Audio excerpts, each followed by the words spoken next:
Good afternoon, everybody. I'd like to call the Finance, Audit, and Budget Committee for Tuesday, November 12th, 2024 to order. First item is Pledge of Allegiance. To the flag of the United States of America, and to the republic for which it stands, one nation, under God, indivisible, with liberty and justice for all. Okay, next item is adoption of the agenda. I need a motion to adopt the agenda. Support Van Sickle. by Commissioner Romano, supported by Commissioner Van Sickle. Seeing no changes, please vote.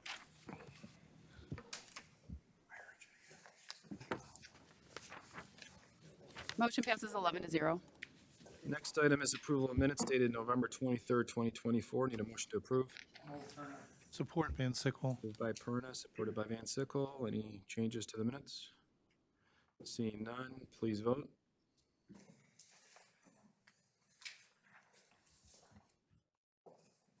Motion passes 11-0.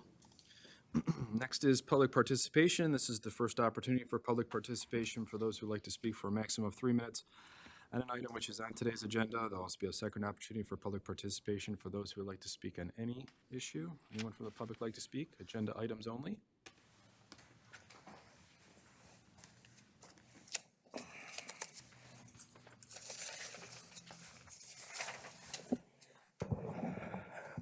Good afternoon, members of County Commissioners. My name is Kenneth D. Cook. I reside at 80575 Holmes Road in Armada Township. I am also co-owner and manager of D. Cook and Sons Farms and Boyka's Farm Market in Macomb Township.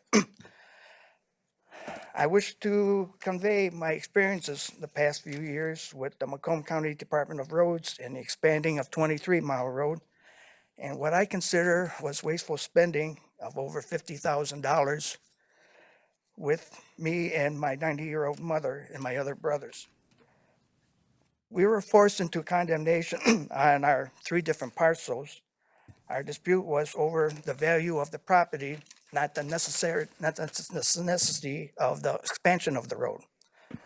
Condemnation means the municipality pays just compensation for the property taken and also for any damages done. And I'm trying to use the softest word I can from what I felt went on in that and afterwards, not to try and swindle value from property owners. Also, the municipality is responsible for the attorney fees of the property owners, and which is 1/3 of any additional payment above the offer, plus any appraisals done by the property owner, plus interest on the final payment, if there is one, above what the initial payment was. When approached, Macomb County Department of Roads said they were not going to pay a penny more than what they offered. We had an attorney and wanted to try, negotiate things out, and that was not to be. There was the final offer.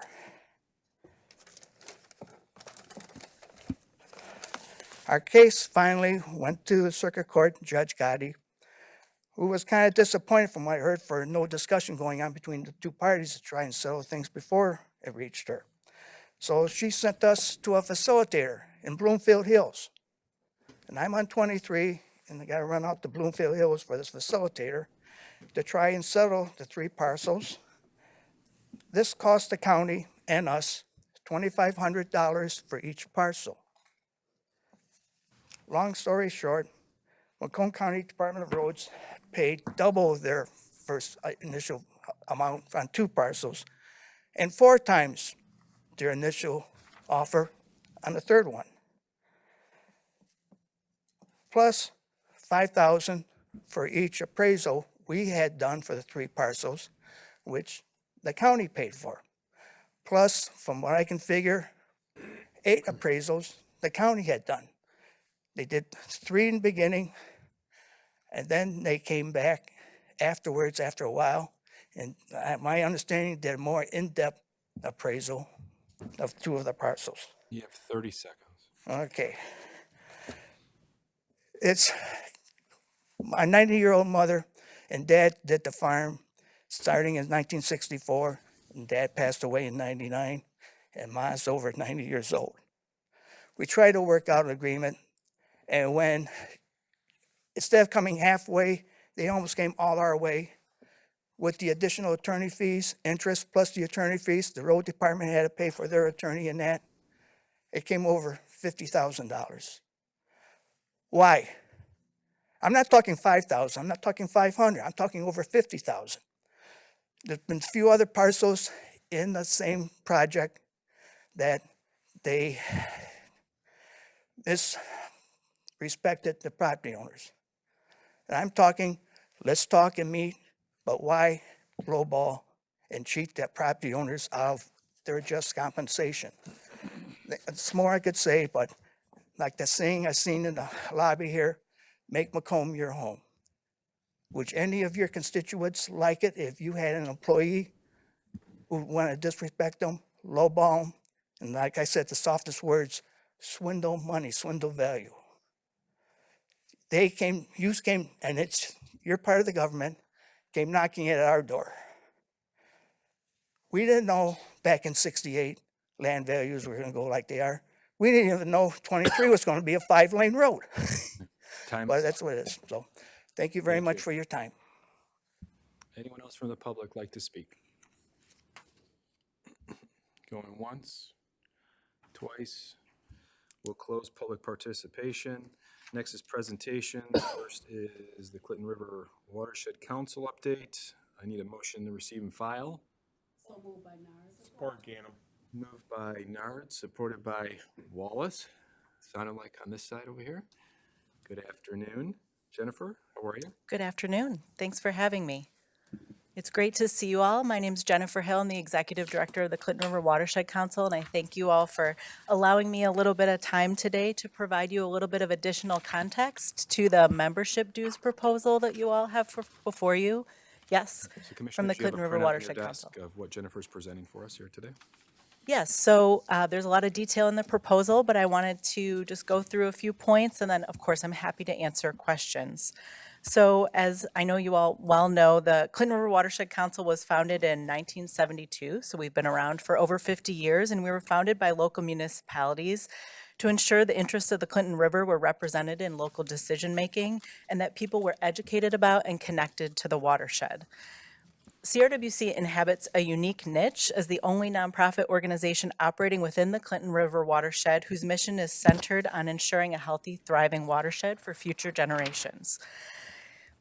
And Macomb County and Macomb municipalities have always been strong partners and supporters of the Clinton River Watershed Council, which we're so grateful for, and have been government members for a very long time. And that government membership for us has been a backbone of support for the council since its inception.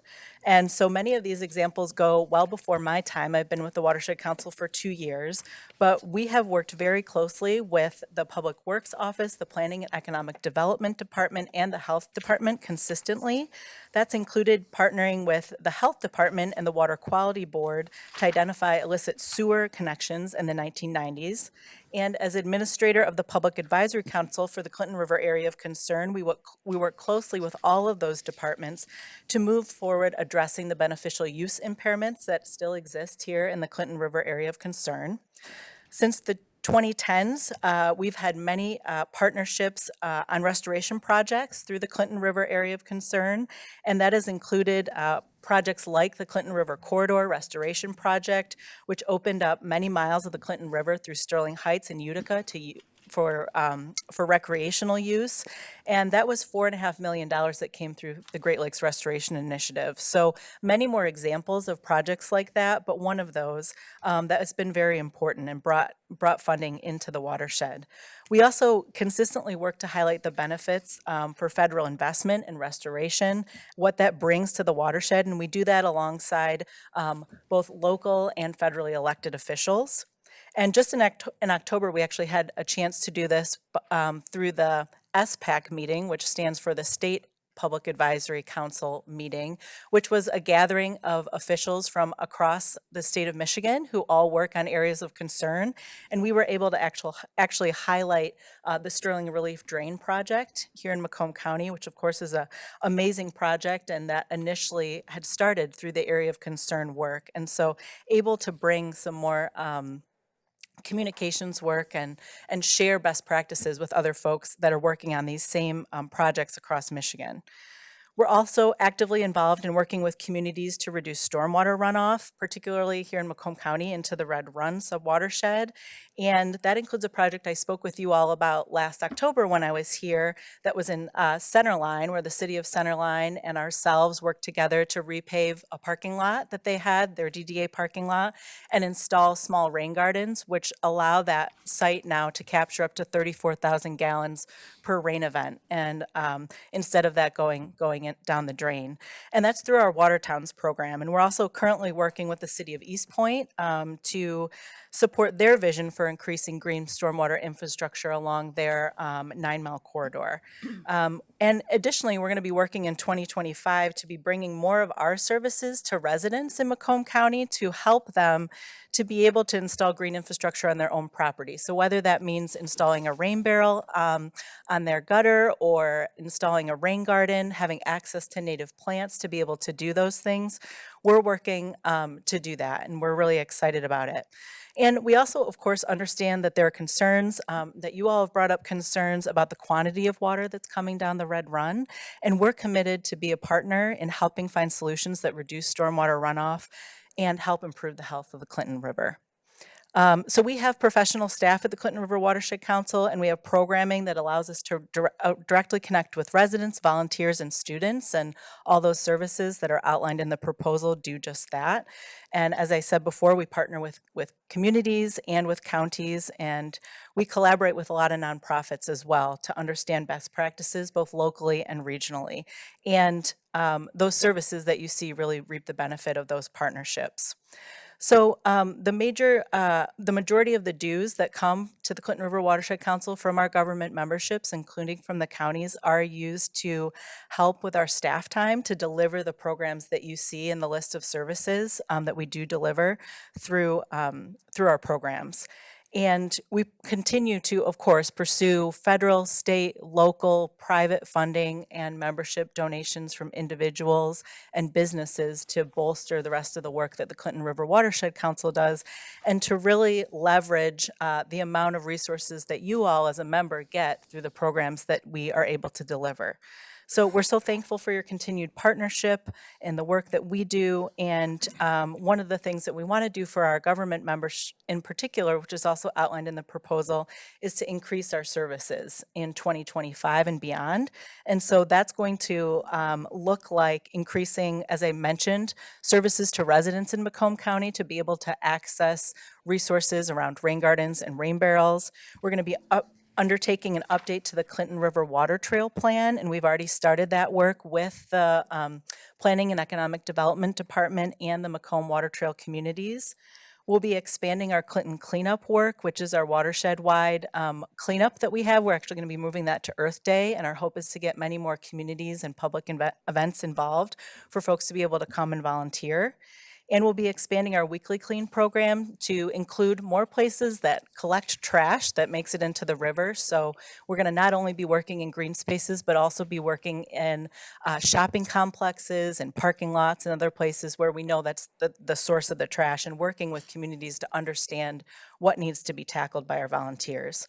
And then finally, we're going to be expanding our Stream Leaders program. Specifically, we work with schools in Warren already, but we have a grant through NOAA. So we just received this federal funding grant to be able to expand and reach more schools in the Warren School District. So we're very excited about that, and that'll start in 2025.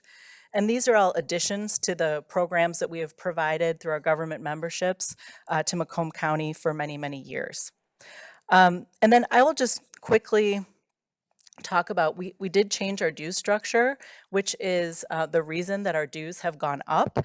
And so, I've been here for about 2 years now at the Watershed Council, and the Watershed Council had not raised its dues for government memberships or really any of our memberships for over 10 years. And so with the board, of course, the Clinton River Watershed Council has a board of directors that decided that it was time to make some changes to be able to adjust for inflation and the cost that the Watershed Council is seeing and being able to provide our services. And so we have done that, and we did implement that change in 2024.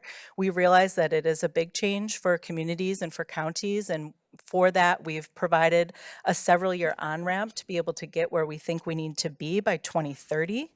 And I've laid out in there, in the proposal that you see before you, how we have put that fee structure together. And it's based on populations of residents within our service area that are being served. And what we've done is asked that communities pay 9 cents per resident, and that the counties pay 4.5 cents per resident. So that's a 13.5 cent total per resident that we're asking for our government memberships.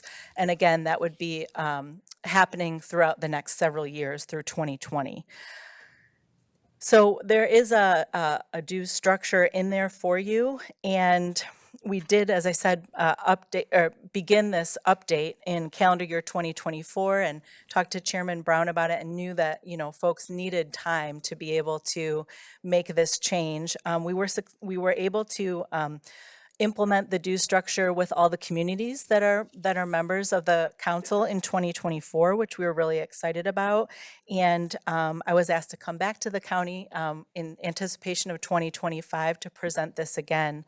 And so I really appreciate the consideration, and am asking, in the proposal for, it's a 22,530. So that is an increase. We were able to provide the services we always provide to the county in 2024 for the fees that you've paid in the past, and we're happy to do so. We really appreciate the partnership with Macomb County, and know that you all supporting us really allows us to meet our strategic goals for the watershed and for the Clinton River. So we really thank you for your support, and I'm, of course, happy to answer questions if there are any, or follow up with more information if that would be helpful. Thank you, Jennifer. We do have a few questions here. Commissioner Lucido? Yes. How many municipalities in Macomb County pay the dues for the Clinton Township watershed? I believe all of them except for one. Okay, thank you. Yes. Commissioner Van Sickle? Thank you. Is the population based on the census? It is. It's based on the most recent census, so we use the 2020 census. So that'll be flat out through Yes. 2030 or whenever the Correct. census is available? Right. So we will reassess in 2031 with the 2030 census data when that becomes available. Is the overall budget of the organization public information? It is public information, so I can share with you that we just passed our 2025 budget. We're in a calendar year, so it's a little over $1 million budget, and our government memberships make up about 14% of that, and so the rest of that money, which supplements the services we provide, are raised by the organization either through donations or also, as I was saying, through grants through federal, state, local, and then private foundation funding as well. Can you send that along to the office and they'll distribute it to us? Yes. Thank you. A PDF would be fine. Okay. Thank you. Thank you, Chair. Commissioner Zinner? Thank you, Chair. Yes. I can wait for you. You're all set? Yes. Okay, thank you. I know that keeping the water clean is of utmost importance. Logs, this, that, everything, and cleanliness with things that are in the water affect everything for drinking water and everything. I understand that. My question is, do you have an idea of how many people, or what the percentage would be of the county residents that actually use the water for personal use? Boating or going to play in the water or whatever that would be. Would you think 50%, or do you have any idea? I don't have a specific number off the top of my head. I'd be happy to follow up with that. I would say that people recreate not only on the water, but also along the water all the time. And so I think that is a key part of our programming, which is our Keeping It Clean program, where we are not only cleaning up, doing our best to clean up trash in the river, but also clean up those green spaces that are along the river that people use to recreate in all the time. But I'm happy to follow up with you with a specific number if that would be helpful. I just thought you might have that just because you are very specific on things. Thank you very much. Thank you, Chair. Thank you, Commissioner.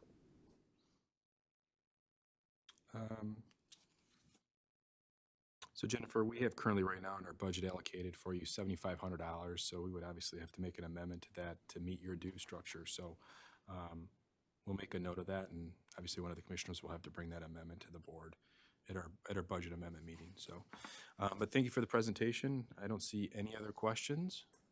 So Thank you so much. I appreciate the time. thank you. Commissioners, please vote.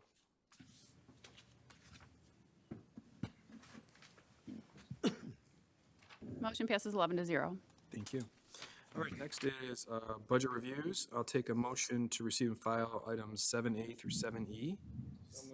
Support Nard. Moved by Kraft, supported by Nard. And first up, we have Public Works. We have our Public Works Commissioner, Commissioner Beller here. Good afternoon. Good afternoon, Mr. Chairman and all the county commissioners here. Appreciate the moving us up a little bit on the agenda. Sorry, Brian. And let me just say that Jennifer Hill has done an outstanding job on the Clinton River Watershed Council. We, as she mentioned, we do a lot of work with her, so I just gotta give her a little bit of a plug there. She's really turned that place around, I think. Anyway, I'll just go through our budget presentation. Brian has to run the remote since his boss is very technically challenged here. And I'll go through a little bit of it, and then I'll have Brian go through the financials and then Q&A here. But you've seen our mission statement in the past.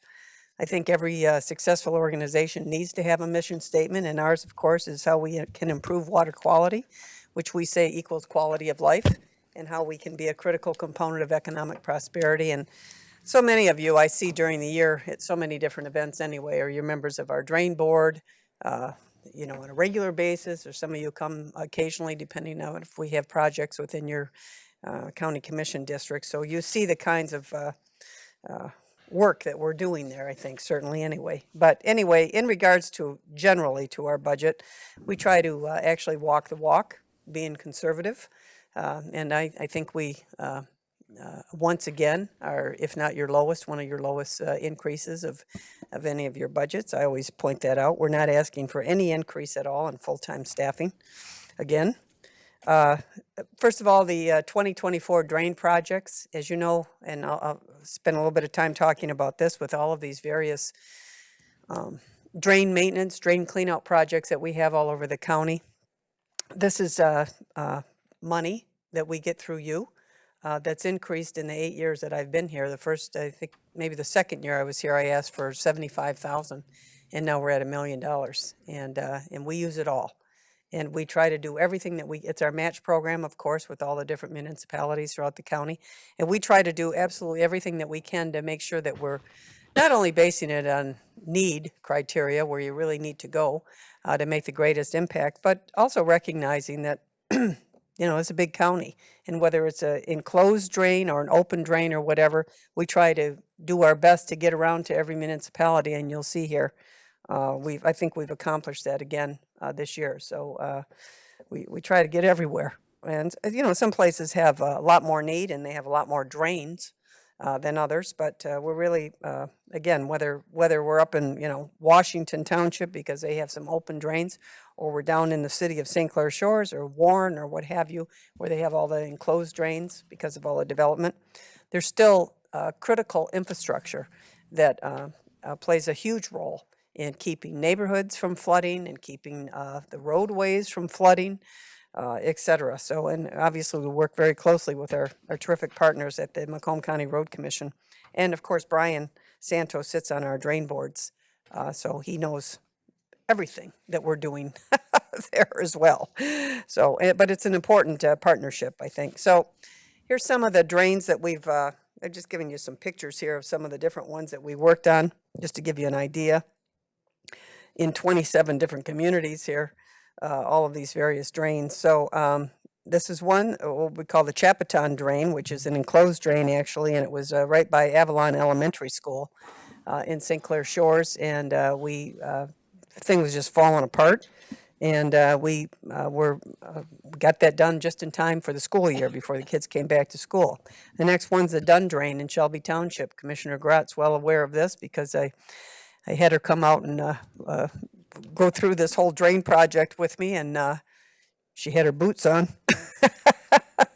For that, we both did, because when you look at the after picture, it looks all very nice, but it wasn't very nice when we were out there. It was just a huge headache for the neighbors and for that neighborhood, flooding that was happening there. Then we did, we were over to Harrison Township, the Murdoch Ballard in Harrison Township, which drains an enormous area of the township, and you can see we fixed that one. The Vokes Drain in Sterling Heights.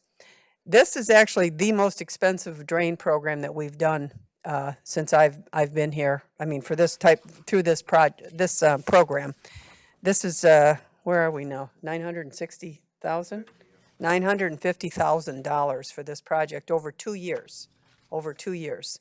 So we're paying half out of our drain match program. The city of Sterling Heights, of course, is paying the other half. So we've been working very closely with them. This drain drains a huge area of Sterling Heights, 19 and Van Dyke, where all the Ford plant is, the industrial area up there. And the thing was completely blocked, and it was just, there was all this flooding from all of these industrial, Commissioner Van Sickle's very well aware of this. Although I don't think we told you the final drain amount. We have to vote on that shortly. But we're going to be moving it from some of the other drain accounts that Sterling Heights has. So it's not going to be anything out of their general fund. But they are absolutely delighted. And we've gotten a lot of calls from the industrial corridor through there about the big change that has happened. Then we're at the Teskey Drain. Brian, if you go to the next, Teskey Drain. This is in Clinton Fraser, actually. And many, Commissioner Hall would be able to tell you about this one in particular, where Kelly Road had flooded out several times this year. I mean, totally flooded out. And, there's, again, all kinds of industrial in that area. So we started taking a look at our Teskey Drain there. And if you look at this one picture, you will see what's it. And this is right next to the CN Rail area, runs right in through there. So no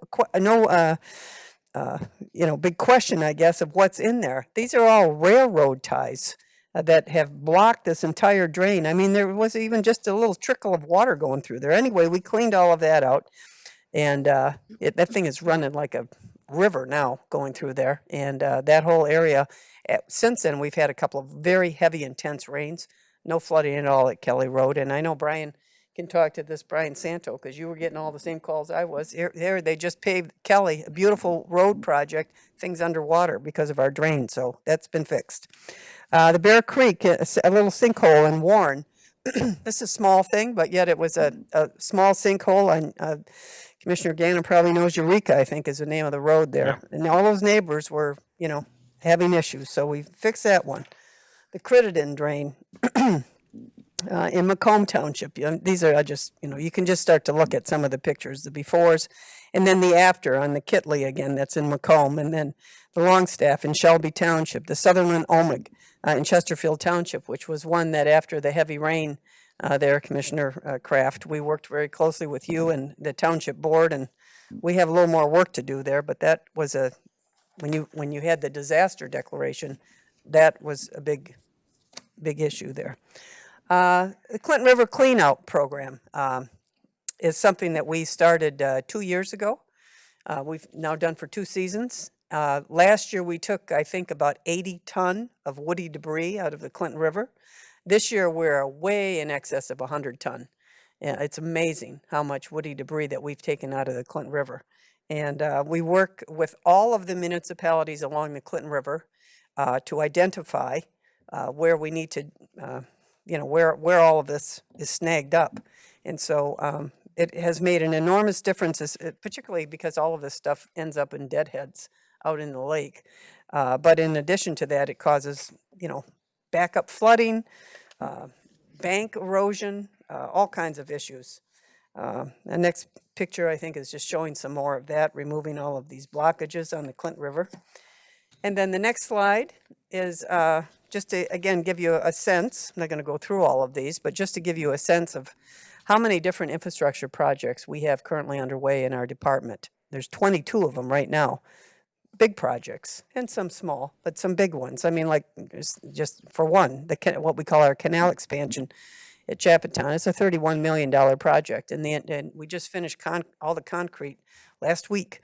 So we're hoping that the first quarter of next year, we're going to bring this thing online, which will reduce our combined sewer overflows at the Chappaqua by 30-40%. And we've already reduced them by that same amount with a lot of operational and process changes that we've done. And we brought online about a month ago our in-system storage, which Commissioner Lucido is very familiar with. And by the way, we just had almost an inch of rain on Friday, I think it was, Friday or Saturday, I forget, over the weekend. And because the in-system storage worked perfectly, we did not have to discharge or even fill up the canal. It's like, great. Ka-ching, it worked. So we're all very happy with that. Anyway, I won't go through these, obviously, as I say, but you can see all of the various different kinds of projects that we have underway. And if you have any questions about any of the specifics of any of these, I'm happy to go through that. And we'd like to point out the amount of grant funding that we have secured thus far. You're going to hunt ducks, go where the ducks are, right? So we've been going where the cash is and have been, I think, incredibly successful in getting $138 million that we've raised so far in our department for these various projects, which means that's $138 million that the ratepayers don't have to pay. And some has come from this board, through ARPA funds. Some has come through our congressional delegation, both Republicans and Democrats. And a big chunk has come from the state budget. So we're non-discriminatory when it comes to getting cash. I don't care where it comes from. If we can get it, we're getting it. We've done, and a big impetus, obviously, for us is the combined sewer overflows. You hear me talk about it all the time. It's obviously the big driver for us. So all of these different projects have, by the end of this year, or first quarter of next year, once we get our canal expansion online, we think we can then, with a straight face, say that we have, in the last 8 years that I've been here, we've reduced the combined sewer overflows from Macomb County by at least 70%, maybe even closer to 80%, which is really something at Chappaqua. And now we're going to shift our focus to the Jefferson Road project, which is where we got some of your ARPA money, $40 million that you gave to our department. $20 million of it we're going to tie up tomorrow morning or tomorrow afternoon at a SEMSD meeting.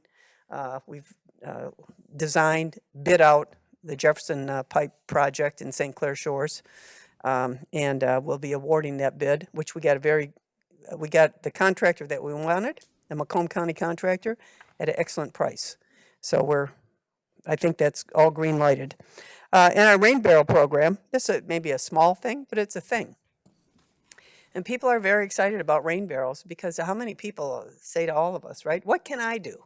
Nice that you got a $40 million project at Chappaqua doing whatever, but what can I do as a homeowner? And a small thing, but again, a thing, is having a rain barrel, right? And Jennifer Hill just talked about rain gardens and rain barrels, et cetera. So the program that we started in Roseville with 200, we actually had a drain fund that was paid into by Roseville, East Point, and St. Clair Shores. So it wasn't general fund monies or what have you. But we took some money out of there and bought 200 rain barrels in Roseville just as a pilot a couple of months ago to see how we would do. Those rain barrels, 200 rain barrels, were gone in like 10 days. And they got a big waiting list. And then we started in East Point, and with your 200, they're at 204 or something, so they've stopped. And you just got, I don't even know if they've been delivered yet, but it's going. And I mentioned to Commissioner Wallace, next Monday we're going to do something in Mount Clemens, where actually a local business owner is so excited about this project that he is putting up $10,000. And I said, if you give me 10 grand, because I don't have a drain fund for this, we'll get 10,000 out of our department, which we have. And I called the mayor of Mount Clemens, and she's going to, she has told me, the council still has to vote, but I believe that they will vote unanimously to put their 10,000 toward it. So we'll be able to buy rain barrels for Mount Clemens. And I mention that because if any of you in any of your communities are interested in doing anything like this, we're going to do something in Mount Clemens where it's some private cash, which is good.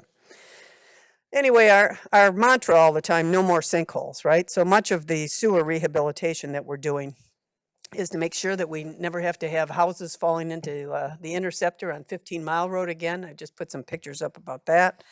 We also are responding to what was an issue before I ever got here. You can go to the next slide, Brian, to the odor, our odor and corrosion projects. We have several areas in the county where we get odor complaints because of the smell of sewer gas, which is H2S, which is hydrogen sulfate, and which, first of all, is a material that's extremely acidic and really degrades the integrity of concrete pipes, which is what we have. That's what everybody used back in the day. But so we're putting some pretty good projects together to stop. First of all, to extend the life of the infrastructure, which we've already paid for by removing these H2S gases. But secondly, it will help the neighborhoods to have less odor. And the one up in the one corner there at 21 Mile in Garfield, many of you probably have driven by that. It looks fantastic. People actually were calling saying, is this going to be a Starbucks? But it's an odor and corrosion control facility. So we landscape the heck out of it. It's beautiful. I mean, that's a major intersection in our county, right? 21 in Garfield. We're going to do another one in Sterling Heights on Sorrento there, which is going to look actually like a colonial home.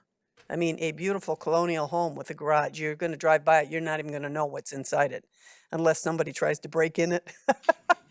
All they're going to find are pumps and that. So we're, again, we want to be a good neighbor.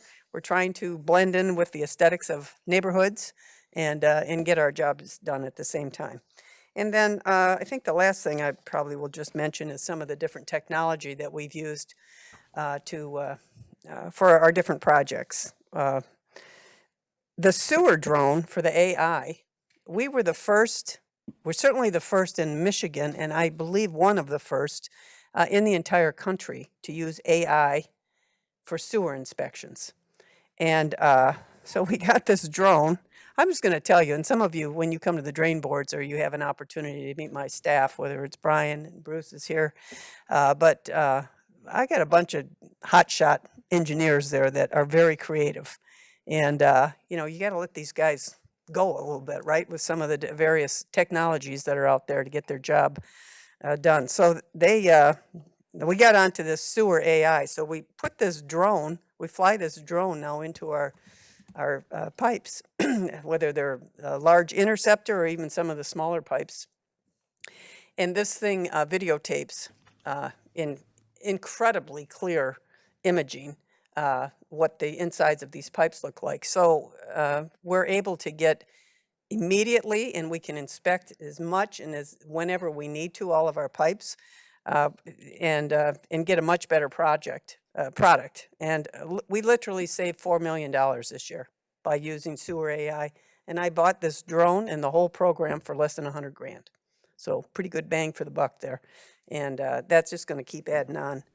And then our guys actually designed this little, because I said, well, some of these things you can't get a person in there. How are we going to get that drone in there? What if we lose it? So they designed this little float, which they thought was very cute, but it works. Floats down along the drains. Anyway, and then we're doing trash capture in Lake St. Clair, where we have literally taken out dumpsters full of trash before it goes out into the lake. And we're going to continue that and along some of the major outfalls along the lake. We are going to be in front of this board. We do have it in our budget, and we'll demonstrate it to you, I think, in about a week or two. Another drone. This particular drone we're going to be able to use, and we've already done a little bit of testing.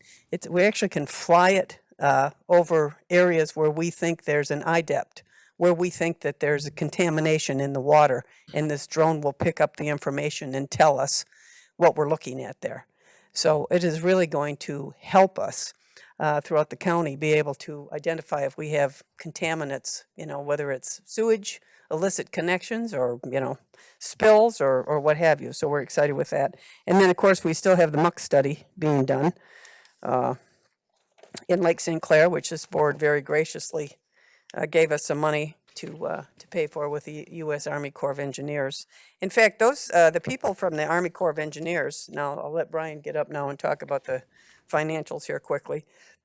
The people from the Army Corps of Engineers are going to be at Mac Ray on Thursday, which is a day-long event put on by EGLE in the Army Corps of Engineers to talk about Lake St. Clair and the health of Lake St. Clair and everything Lake St. Clair related. And the two folks that have been the lead on the study are going to be there talking about all of their findings so far. So if anyone's interested in that, we can get you some more information if you're not already signed up. Okay, Ryan. The exciting part, the numbers.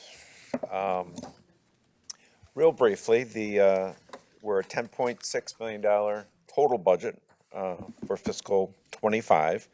Now, 60% of that is in the general fund. 40% is the drainage districts, which those districts pay for. So $6.4 million is administration, that's the general fund. $2.2 million is wastewater, which is the mid with Commissioner Van Sickle, and $2 million for the pump station, which is the Chapton pump station, and that's Commissioner Lucido. Those two, again, 100% funded by the drainage districts. We got about half of our budget is funded by revenues, $5.2 million. We did not increase in any other categories. We increased, however, in personnel and county internal services. Those two alone make up for the entire increase. I think county internal services was about 11.6%. There is no increase in full-time staffing. If you look back historically, some of the sewer districts positions we cross-charged among the different districts, but now with Workday, we're able to directly charge some of the shared positions that are in the pump station and the wastewater, directly charge those to those districts now. We are the only personnel change. We are asking for 0.2 FTE, and that's for a part-time summer intern for our engineering plan review. That's $10,500, but our FTE total goes from 68.8 to 69. And then we also saved the general fund, a position that we filled, the missed dig program was 100% charged to the general fund. Now it's half charged to the wastewater districts because that's where the assets are, and then half to the general fund. So that saved general fund about $50,000. So that is a brief overview of the budget, and shows that the money that we have been receiving from the county, Candace illustrated all the projects that we are doing with that money. That's it for us. Great presentation as usual. Brian, can you just elaborate more on the 50,000 savings, where that actually is in the budget specifically? Yeah, that was the 0.5. So what page are you on? We're on page C54 and C55. Yeah, C55. So there is an error in the budget you're probably looking at in terms of FTEs, Okay. which I see the 0.2 increase. So I see that increase for the part-time summer intern specifically. Yep. I'm just trying to find where the 50,000 savings is. Oh. Specifically. It's net in the general fund. It would have gone, our general fund would have been 50,000 higher. But because we only have a 0.5 in the general fund rather than 1, the savings is in all the line items.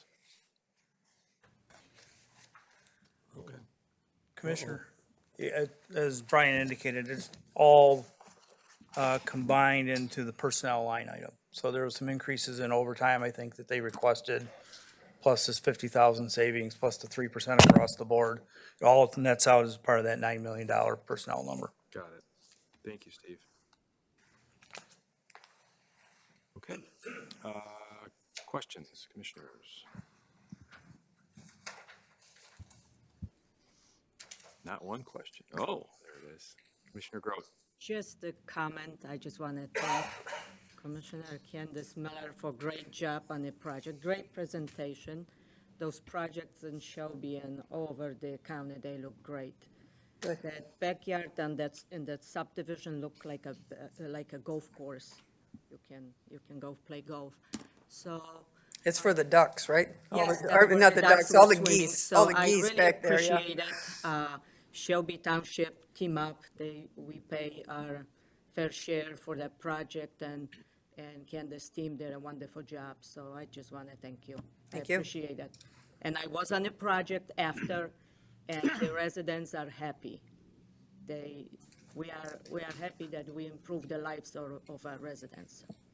Thank you so much. Thank you. Great job. Commissioner Ganem. Yes, I would just want to thank you for your service. I mean, you're a breath of fresh air in this county when it comes to drains and watershed and clean water. I know that you've been working really hard against Oakland County. I want you to keep that fight up. And because I live on the Red Run Drain and I see the catastrophe every time it floods over there.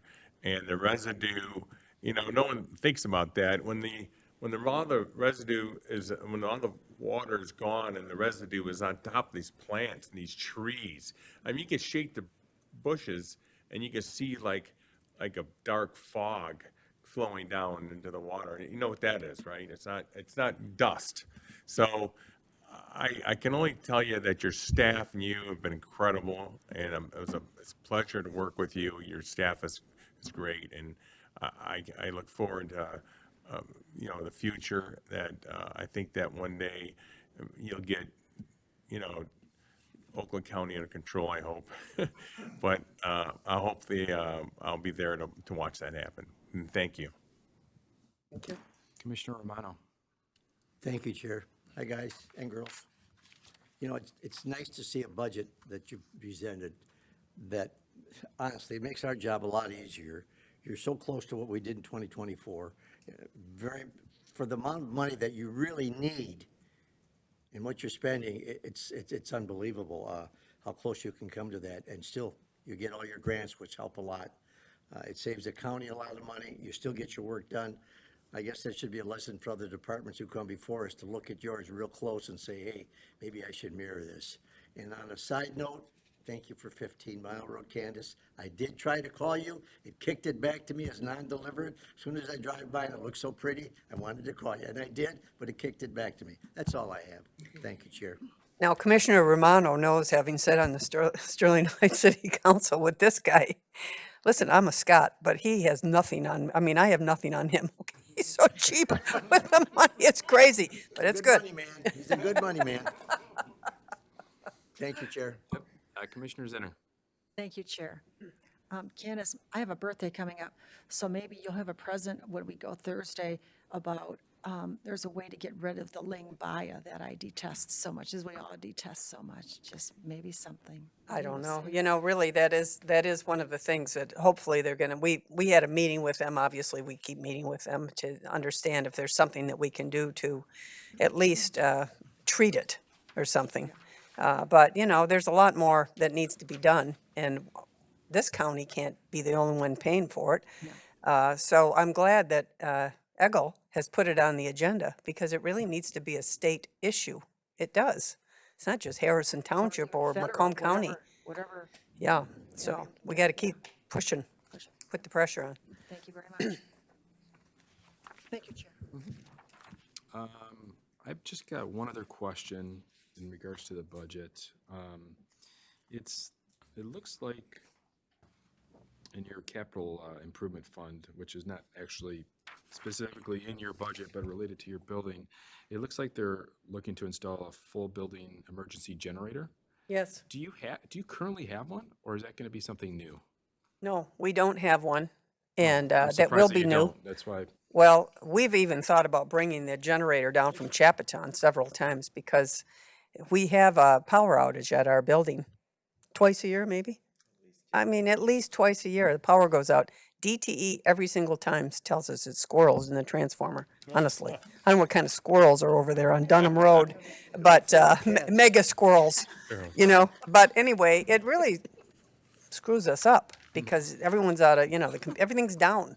And sometimes that'll go on the entire day or more. So I finally asked Deldon, I said, look, you guys got to give us a generator here because this is not a good way. It's not like it happened once. Right. It happens on a pretty regular basis. Yeah, honestly, I thought you had one at that building, so I was kind of surprised when I saw it. So I didn't know if it was just a reinstallation of a new one or brand new from scratch. But great. I don't see any other questions. Thank you as Thank you. always. Great budget presentation. Thank you all very much. Appreciate it. Thanks. Thank you so much. Okay, next we have Parks and Rec. This is Special Revenue Fund, page E2. Steve, looks like you're presenting on this one. I will present the numbers. If we have any operational questions, JP from the exec's office is in the audience, or we can follow up if we don't have the answers with you or with us right now. So again, we're on page E2. It's the Park Fund. Pretty consistent budget from year to year. The revenues, we have 5 sources of revenue in this fund. We have parking fees for about $125,000, the Independence Hall rental for $60,000, ground rental for festivals for about $30,000. We get 1% of the ticket sales from Live Nation, it's about $35,000, and we get a small amount of advertising revenue. So those 5 sources comprise the $260,000 of revenue. As you look through the operating expenses, we have 1 position in that fund. The largest line item is supplies and services. There are 2 line items that make up 95% of that line item or more. One of them is $137,000 for depreciation expense on equipment, and another $100,000 for security chargebacks from the sheriff's department. So the county provides security through the sheriff's office for the concert events, and then they charge back the park fund for those costs. Security at the festival events are paid for by the sponsors of the events. So, but the largest portion of the security is by far through the concert events. Other line items are fairly consistent: utilities, repairs and maintenance, which is mostly on equipment, vehicle operations, gasoline, insurance, that sort of thing. Some repairs and maintenance on vehicles. There's a $50,000 placeholder in the budget for capital outlay in case we need to buy a tractor or some other snowplow or something along those lines. You'll see that there was $120,000 in the budget for 2024. That was earmarked mostly for a pole barn. That project isn't going forward this year, as far as I know. So it'll be in for 2025. And you'll see down at the bottom of the page, at the end of 2023, we had about a $400,000 fund balance, unrestricted. We're drawing down on that for a few years. And we still have about 200,000 projected at the end of 2027. So with that, I'll take any questions. Commissioner Perna.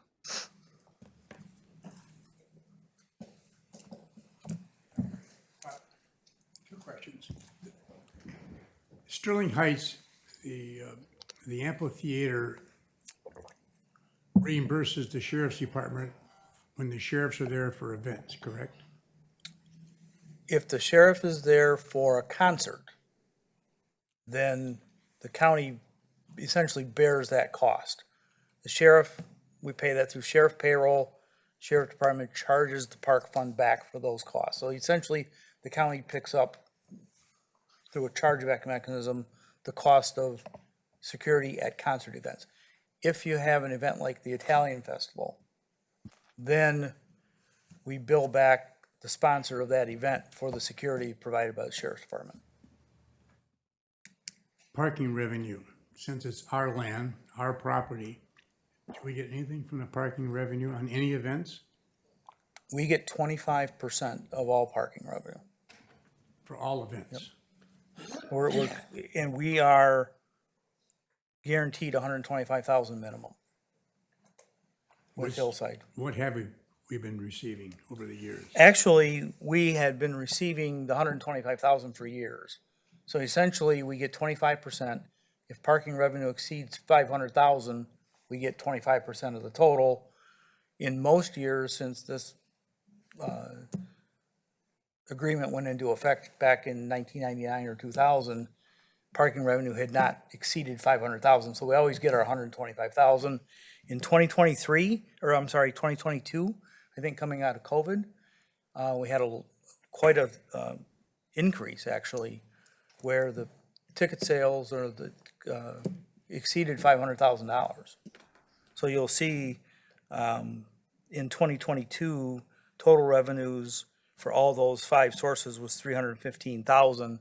I think we were about $50,000 over budget, if you will, for parking that particular year.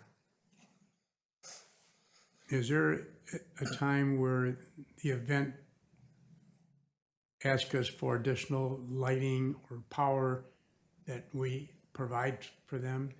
At our Not to my cost? knowledge, I can check into that, but not to my knowledge. We are responsible for the utilities. In landscaping, do we ever have a request? Signage, landscaping, anything outside of the amphitheater. Anything inside the amphitheater is Hillside, basically. All right, thank you. Steve, what, the $200,000 transfer from general fund dollars in, why are we transferring money into the fund if the fund's healthy? So if we didn't do that, that would draw the fund balance down to basically 0 in 1 year.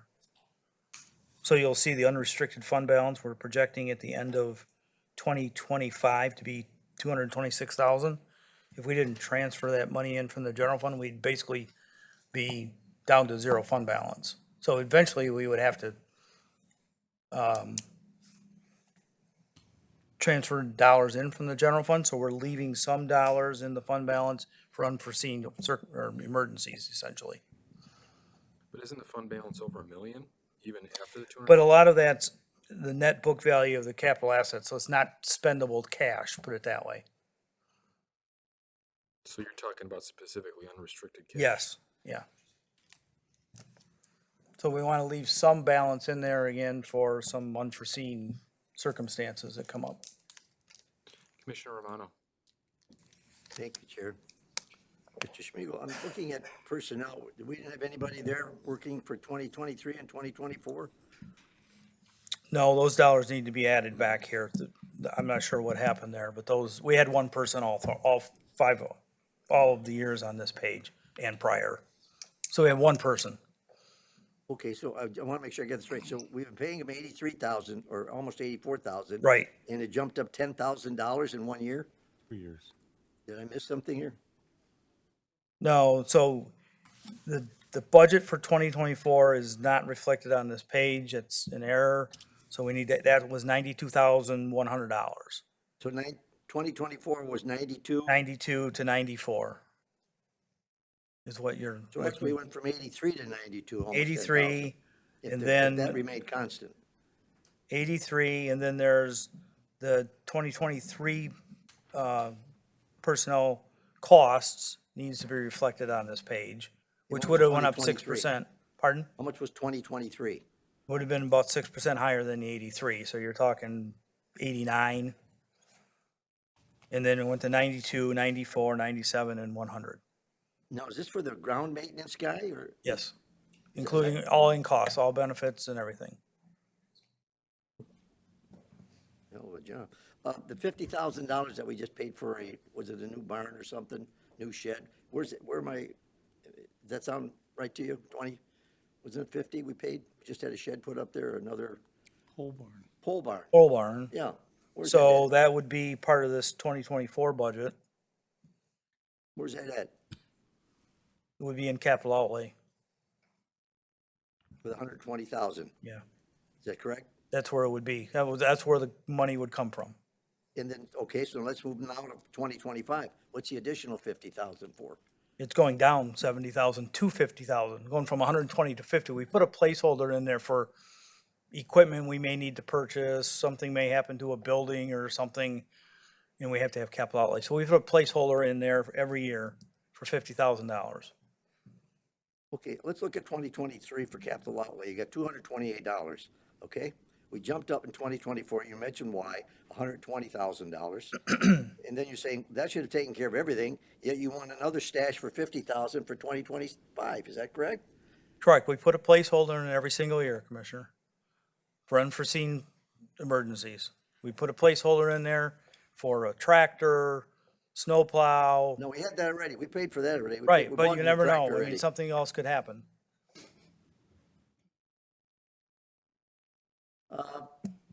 We pay utilities there for the venue that goes on, right? We pay all the utilities?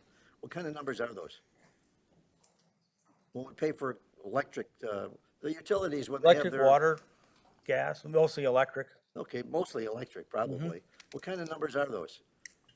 You'll see the line item right around 100,000, 100 to 115,000. So in actuality, that 250 that we get for parking and stuff, we really don't get that because you knock off $100,000. Sure doesn't look good, does it? When's their lease up, do you know? You don't forget that, that's not part of this. I think we have a 10-year agreement that we signed a year or two ago. Or 20-year agreement, I'm sorry, Mark. Yeah, we renewed 20. That's all I have. Thank you, Chair. Commissioner Van Sickle. Thank you, Chair. Good afternoon. Good Steve. afternoon. I want to go back to the pole barn for a minute, just for my own clarification. The pole barn was not built this year, correct? Not to my knowledge. No. Not to my knowledge. It Okay. hasn't come forward yet. So it's going to be built next year with the money we allocated this year. Depending on what the cost comes in at, we can use this 50,000 for that. And if it's more than 50,000 for 25, then we'll come back with a budget amendment to draw down on the fund balance to pay Okay. for it. But the 120 doesn't get carried forward in any way? No, Okay. we don't carry budgets forward except in grant funds. Okay, for unspent that's where I money. was confused. Right. Thank you. Exactly. Thank you, Chair. Candace Miller, how many people are working from home? Thank you, Commissioner. Steve, I don't see any other questions on this budget. So we will move on. Next is Planning and Economic Development. This is budget pages C48 and Special Revenue Fund pages D27 and 28. Good afternoon, Vicki. Good afternoon, Commissioners. All right, I do have a PowerPoint presentation. Fantastic. So I want to present to you the 2024, actually it's going to be the 2025 budget. I realize there is a little typo in here. For those that don't know me, Vicki Rowanski, I'm the Director for Macomb County Planning and Economic Development. All right, so we also have a strong mission within our department, and that really is to grow, retain, and attract economic investments. Those are for individuals that choose to live, work, and play here, as well as our thriving business economy. I bring up this mission because ultimately we are the department within the county government that helps oversee, we're boots on the grounds with this. But this mission resonates with all of you when you think of the constituents and the municipalities that you also represent, as well as the residents. You know, how do we get that work done? So I want to go over what was some of the achievements that we've had as a department over the past year, and then spend some time looking at, you know, where do we see ourselves strategically in 2025. We have 5 different distinct program areas. I've come to this board several times over the past year with different grant budget amendments, and you'll find that, you know, this is a pretty phenomenal team. Actually, I've got quite a few of them with me today, so if there's any questions that I need to maybe lean on that, I'll call them up. But we oversee community planning, economic development, mapping and data services, marketing and communications, that's countywide, as well as parks and natural resources. And when we look at the county as a whole, you know, we are actually doing very, very well when we look at our gross domestic product, these are things that we measure the health and prosperity of a county. If you go back 10 years ago, we were sitting at right around 37 billion. We're at 53 billion. This means our businesses are producing, they're growing, they're expanding, they're hiring. All great things, all great indicators for us in economic development. When we look at our top performing industries, we are ultimately the industry expert in the room with a lot of our partners wanting to know what's trending. What are those key industries that we should be focusing on as a county? And a lot of our programming does target that. One of our work groups that actually our Deputy Director, Jeff Schrader, oversees is our mapping and data services. This is actually one where we've come to this board saying, as a county, we haven't invested in this technology. And I will tell you, you guys actually did answer the call. You helped us really help improve what this technology is able to do, not just countywide, but for the municipalities and the individuals that touch this. This is our mapping services. Where you guys actually saw this come into play was during the elections with the redistricting. All that data is collected through our GIS system. That work group has had several great projects they've worked on. One of the ones that actually makes me happy is the very last one, which is our GIS users group. There's so many other departments within Macomb County that use GIS, and collectively, they are definitely a body of knowledge. And so our group has been hosting these user groups so that we can learn, but there's also the ability for us to maybe perhaps reduce costs when we look at consolidation, understanding where our licenses are at, and whether we're able to provide those services within our work group or train outside of that. We also completed our 2024 aerial. So every other year within the budget, you do see this line item pop up. So in 2024, we did get the aerial completed, so you will not see that in 2025. Our planning and community development, this was a work group that we actually grew and expanded, brought into the CDBG, that's our Community Development Block Grant Program. So that's been with us for now a little over a year and a half now. We just celebrated 50 years of CDBG as a federal agency. The county has been a huge benefactor in having this program within the county confines. When you look at the sheer number of projects that we've been able to bring in, over 443 homes across the region have benefited from those CDBG block grant dollars, as well as the home program.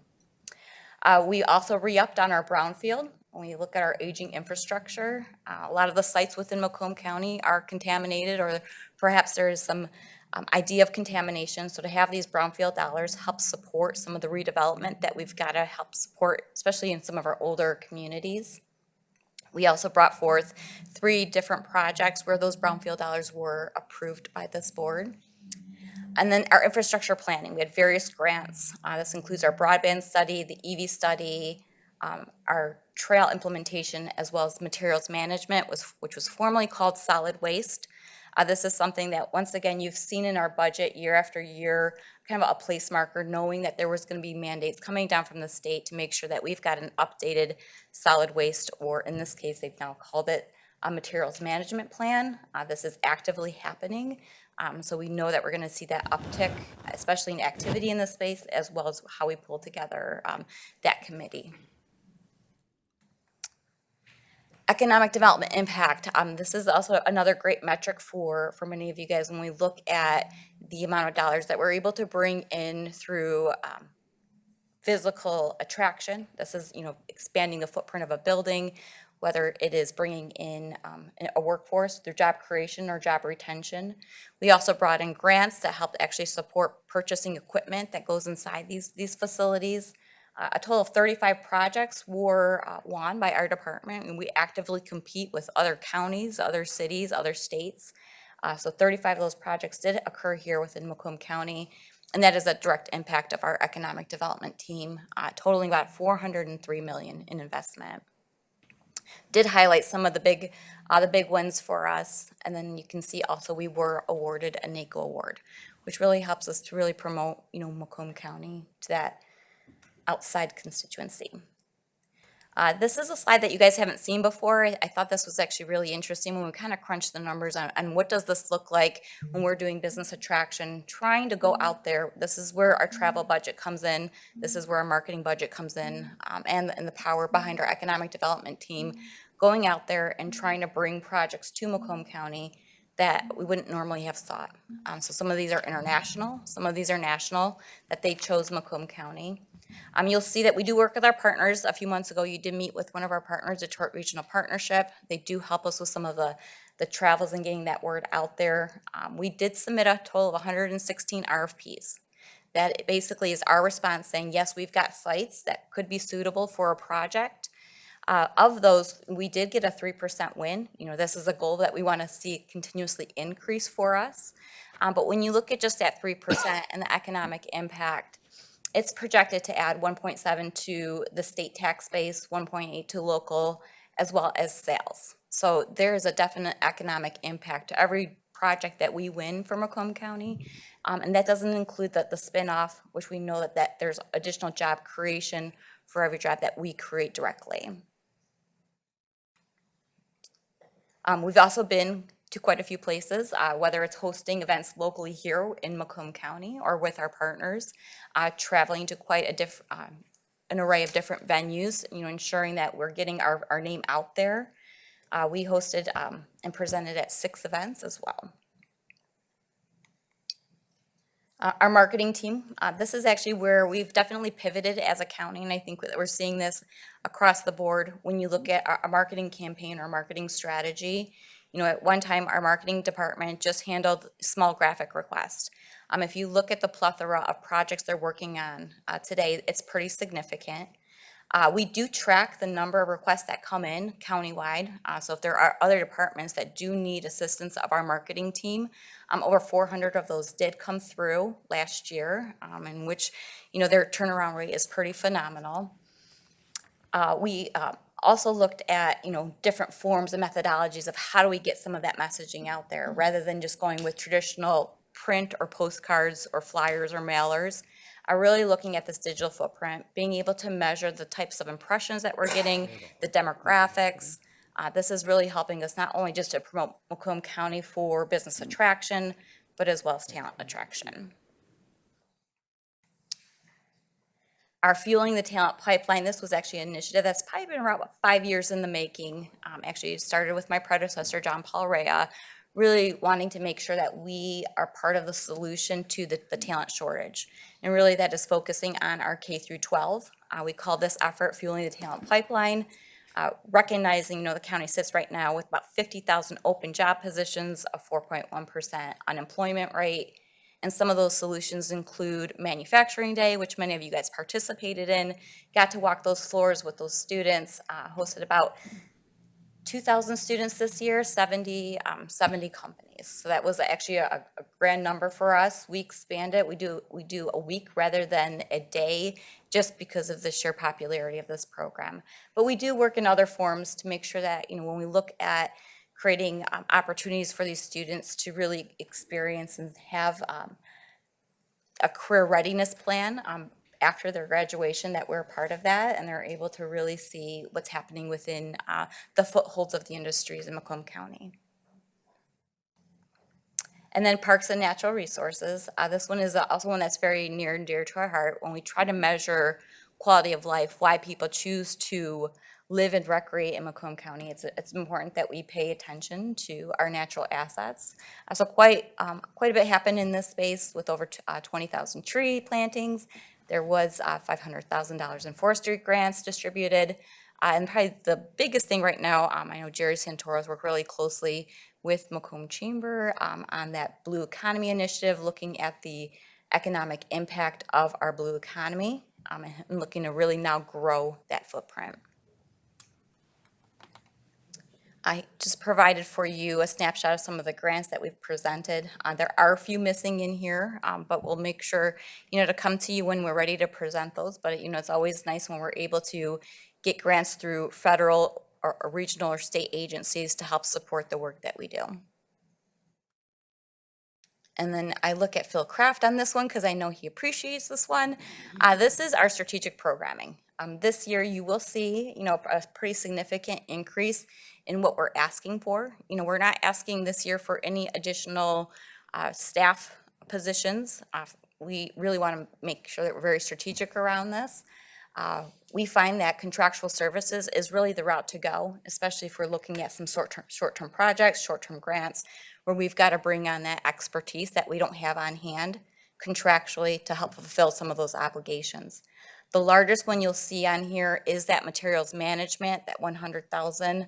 Really, a portion of this year, we did bring on a consultant to help us with the work plan as well as creating the bylaws to stand up that committee. We know that is just the beginning, that there's actually quite a bit of work. We are watching grant opportunities come from the state of Michigan as they roll out kind of what the expectation is for this materials management plan. So that is the bulk of that. But actually, I did take this back to the team. We've got some new program directors or, up and coming program directors to say, what can we do differently as a county within our economic development portfolio. So you'll see some small bump ups in our small business programming, some of our contractual services, our targeted industries, which we highlighted for you in those previous slides, really growing some of the smaller industries as well, including ag and logistics. We've got Park and Natural Resources. This is a fund that we're actually able to capture and provide grant match for some of those larger grants, as mentioned in the previous slide. These are the dollars that we are able to help actually fold into our programming so that we can get creative around what we do, but also being very conscientious of where those dollars go. All right, with that, I'm going to leave it on this final slide, which I appreciate because there's many faces of my team on here. It's not just a team of one. There's 32.5 of us that make this happen for Macomb County. Thank you, Vicki, for the presentation. Commissioners, there's a handout too for all of you with some updated budget numbers for this department, so please reference that if you're asking questions. Commissioner Kraft? Thank you, Mr. Chair. Vicki, nice presentation, and thank you for that detailed breakdown. That was going to be one of my questions, so I appreciate that. It's very interesting to see the massive list of everything that you have planned out and what you want to do. One of the things, questions I have is from the capital improvement plan in terms of technology, things that you're looking forward for the next year. There's 4 items for your department specifically, and I was wondering if you could speak to them. There's Neighborly, there's Salesforce APIs, there's EarthCam, and then there's cloud-based test environment for GIS. Can you touch on a little bit of what those are? Sure. So Neighborly is a software that we use for CDBG. If you look at what they were previously using, this Neighborly software really does help us track for, you're talking about a federal grant, which requires a lot of administration.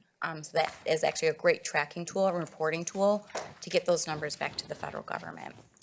The second software, can you go over that one again? It was Salesforce APIs, community connectors, and enhancements and integrations. Yes. So Salesforce is our customer relationship management software. That's where we track all of the businesses, all of the individuals that we speak to. It's very task oriented, and it does provide us a history of how we've incorporated or worked with that business. We've been using that for probably the duration of over 10 years. Okay. And then EarthCam? EarthCam is our Falcon cam. That is the camera that we use to track our Peregrine Falcon. So that one, there's only 25,000 set aside for 25, and then it just disappears after that. Is there a plan to continue that moving forward? They're not going anywhere, are they?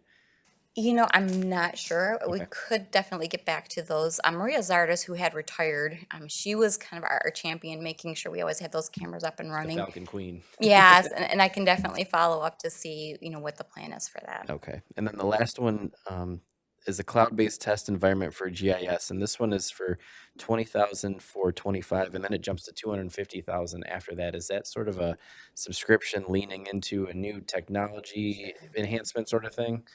I'm gonna see if Jeff is that a available Jeff because he question? would know, right? This is his baby. Yeah.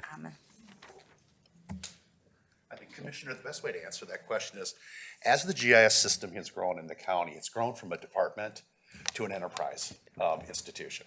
So as we're bringing on the enterprise, we have a lot of departments that are coming on that are now depending on this system 24/7. So what you're really seeing there is an ask in our partners with the IT department. I believe the 20,000, I think it was 20,000 in the first, is really to scope it out, to bring a consultant in to look and see what that requirement would be, to determine if it's even necessary. Okay. And can we do it with the technology we have? But if it is determined that, yes, we do need a backup system, so that we give us basically the hardware and software to be able to test new software, test upgrades, be able to do things in a test environment before we turn it loose on the entire county. Great, got it. Thank you both. Thank you, Certainly. Mr. Chair. Commissioner Ganem.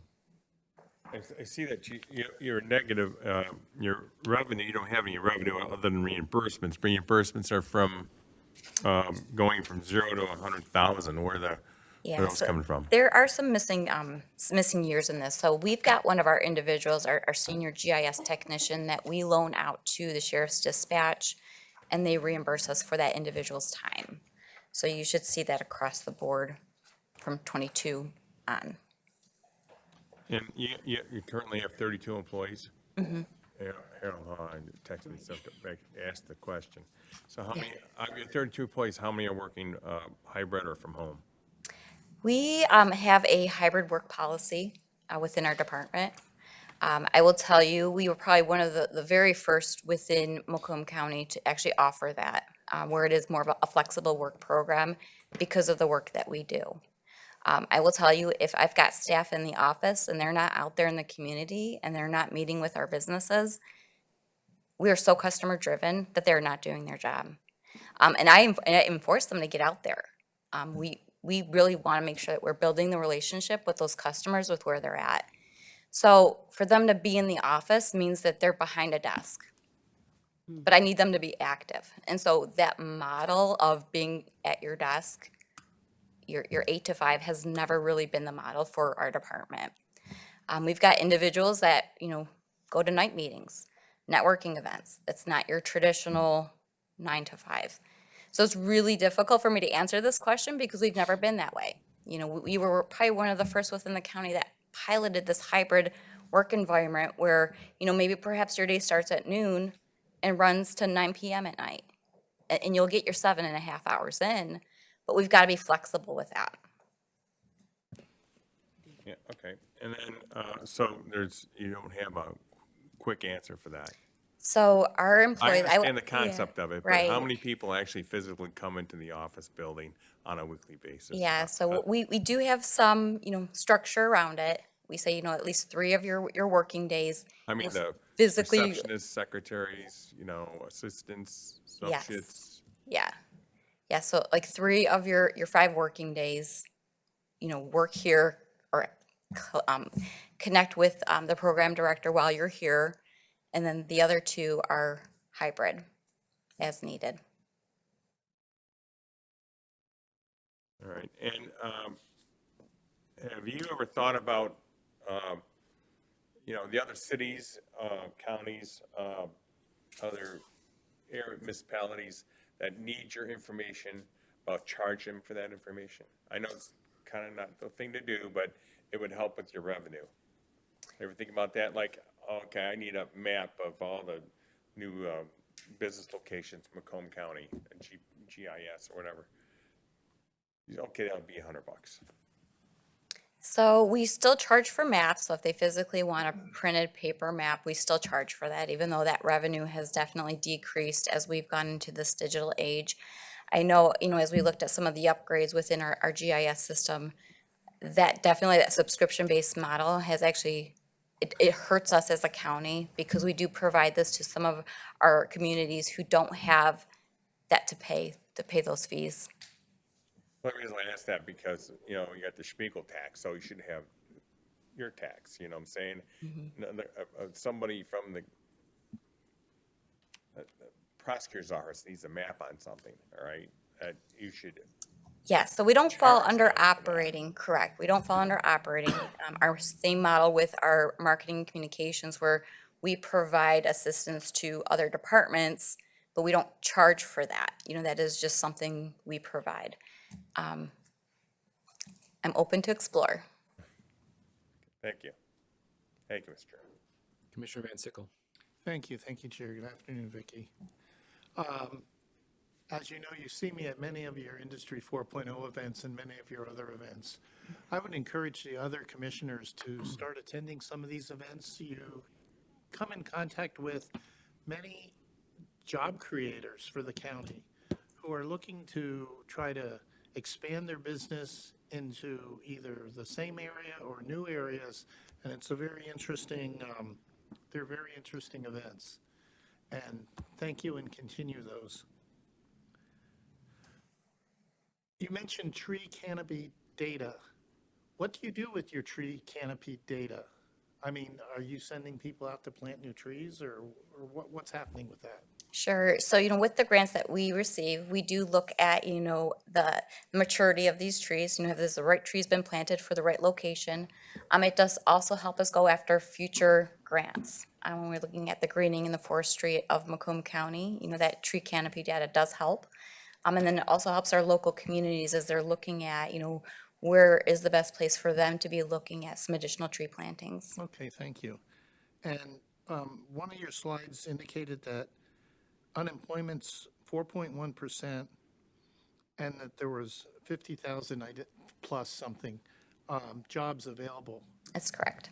How does 4.1% unemployment line up with 50,000 plus jobs? I know everybody who's unemployed doesn't qualify for the 50,000 jobs. I was just wondering, is that 20,000 people, 100,000 people who are unemployed? Yeah, so when we look at, actually, we had a presentation today with a lot of our businesses talking about this challenge that we're seeing with our pipeline. Our labor participation rate in Macomb County is high. We're almost sitting at 64%. The national average is 61. Those are your individuals, 16 plus, that are working, seeking work, or have the ability to work. It's high. The rest are your individuals that have, either they've been discouraged and they've left the workforce. Your 4.1 means they're actively still seeking job opportunities. We have, we call it the silver tsunami, where it's baby boomers are leaving. That next generation, it's either they're going off to get jobs and careers outside of Macomb County, so we've got a retention issue. We have a whole talent attraction campaign to try to fill the 50,000 jobs that are currently out there right now. Do you have any idea, is that 4.1% of the 64% of the population from the census? Right, so that unemployment rate are those that are currently receiving benefits for being unemployed, and they are currently seeking opportunity for employment. Okay. Do you have any idea what 4.1% is in numbers? Nah, I can get that for you, absolutely. I just don't have it today. Just curious. Yeah. And lastly, I'm going to take a little exception with what you said as in your workforce.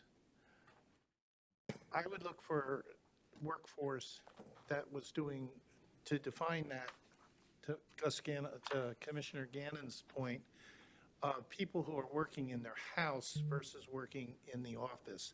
When you have people whose job is to interface with customers and clients and businesses, that's part of the job. That is their workforce. I mean, that's where we'd expect them to be. So we don't expect them to be in the office. And so to my way of thinking, it would be only the people who are working in their house on their PC, basically, versus working in the office. Yeah. But your people need to be out in the field doing what they're doing. Can't plant a tree in an office, that is for sure. There was a recent study done by Harvard Business Review, and I don't know if any of you guys had a chance to look at that, where they followed 1,600 in the model of working remote hybrid versus being in the office, and saw no difference in productivity. But what they saw is a 35% retention. So it is important for the county to make sure that we're providing an opportunity for work-life balance as well as retaining good talent. That's something to consider. I can absolutely share that report with you as well, knowing that they have studied this at length. Okay, if you'd send that along to staff, Sure. they'll share it with everybody. Thank you. You got it. Thank you, Chair. Commissioner Zitter? Thank you, Chair. Vicki, in regard to your tree canopy use, does anyone else in the county ever use that besides you? I mean, it sounds like a great project. I mean, Yes, yeah, no, so we do work with our local community partners when we look at the stormwater some solutions there that's definitely a conversation that we have with Public Works, Department of Roads. There's definitely some ability to work interdepartmental with that data. Well, I know there was an area in the shores that they were removing trees and replanting trees, and I just thought I just was curious, because that's, a great source, I would imagine. Thank you, and thank you, Chair. Vicky, a couple questions. So your conferences and trainings specifically, it's going up to $43,000. This may have been in your slide, but what additional conferences and/or trainings are you planning on doing next year? Yeah, I'm glad you asked this question, Joe, because you asked me this question last year. Did I? And I didn't have the response for you, but I have a response this time. Okay, good. So what you don't see is within supplies and services, there is a line item in there that's called travel expense non-training. So what we've requested this year is to move 18,000 out of that, because I came back to you guys in January saying you cut my travel budget.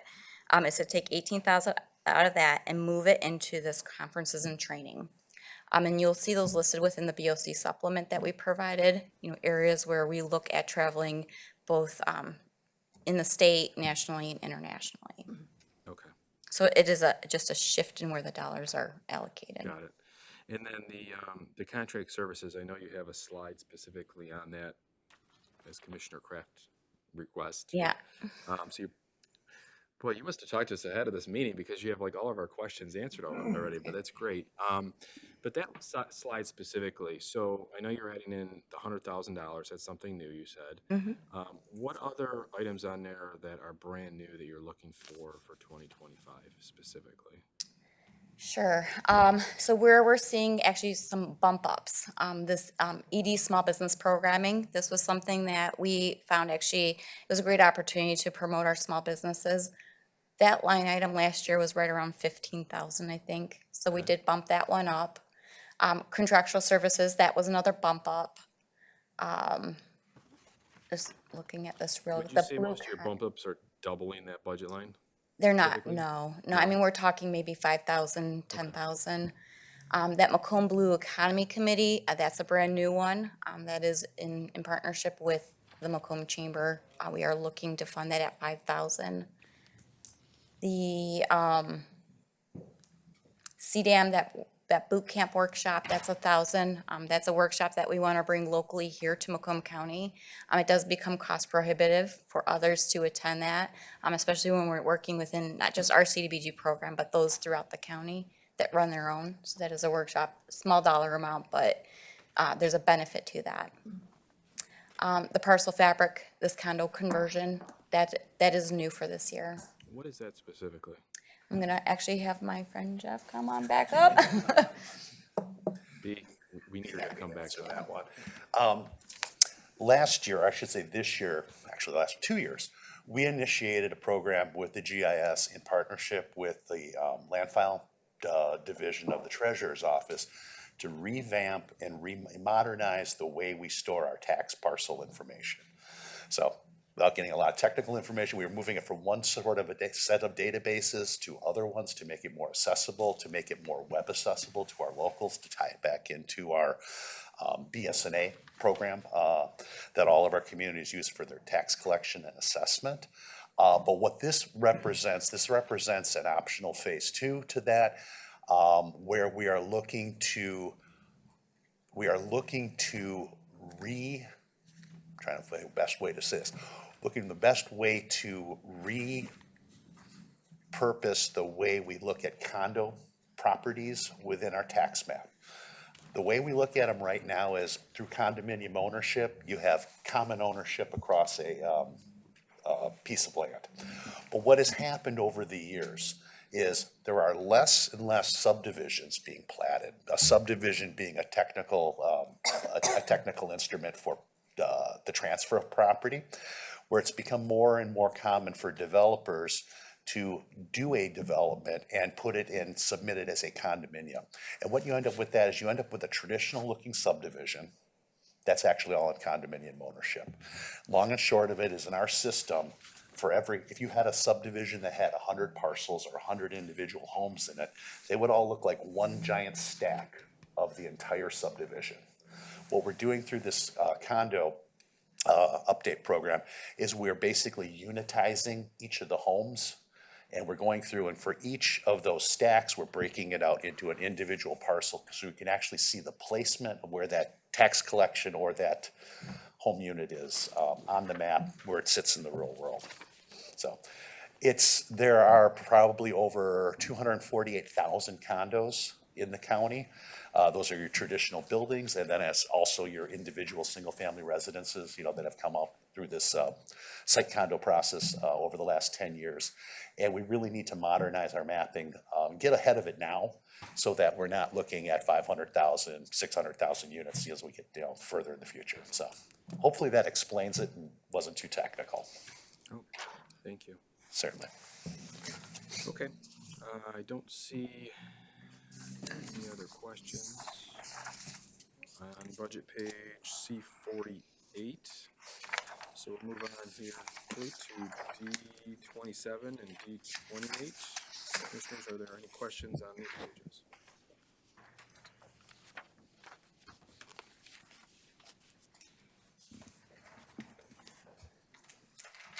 I don't see any questions there either, Vic. Nope.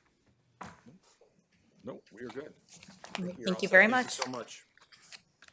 Okay, next, patiently waiting, Brian Santo. Department of Roads is next.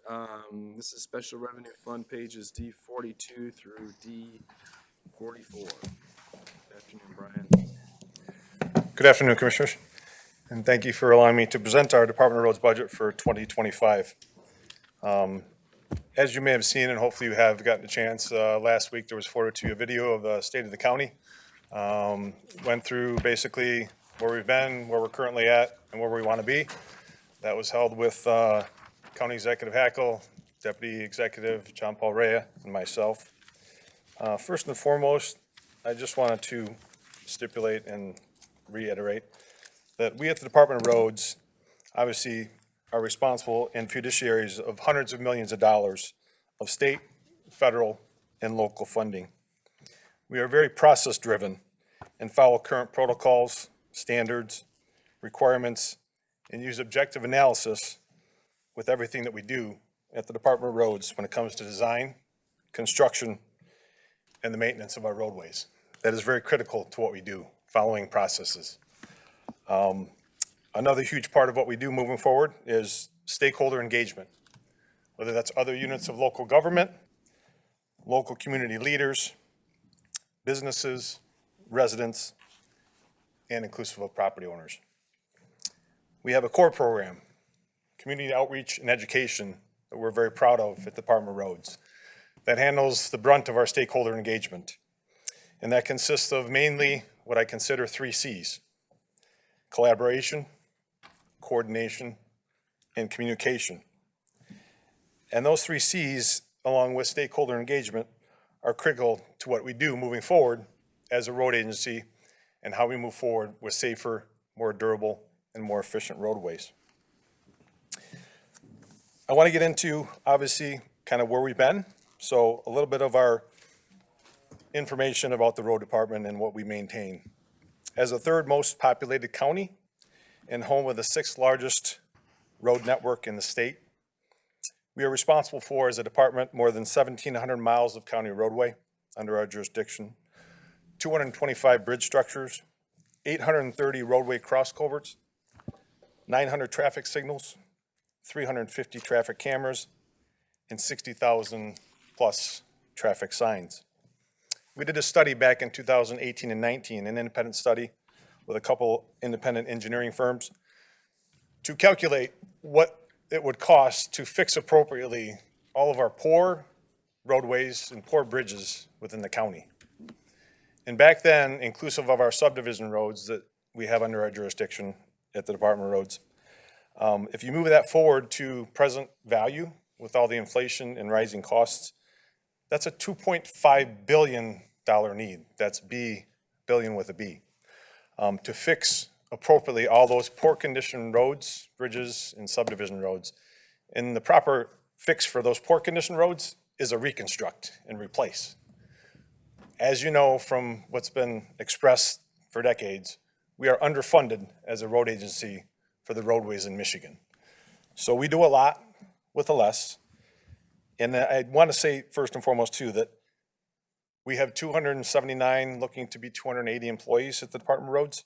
I'm very proud of the work that they do on a day-to-day basis, especially when you compare our staffing and our comparable programs to local counties, Wayne and Oakland County.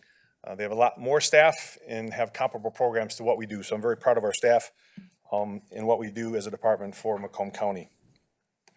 If you look at our projects that we had this past year, we had over $100 million in construction project costs. We had 72 primary and local roads, 41 asphalt resurfacing and concrete pavement repair projects, 9 bridge and culvert projects, 7 subdivision reconstruction projects, more than 1,400 miles of pavement markings applied to the county roads, part of our annual program.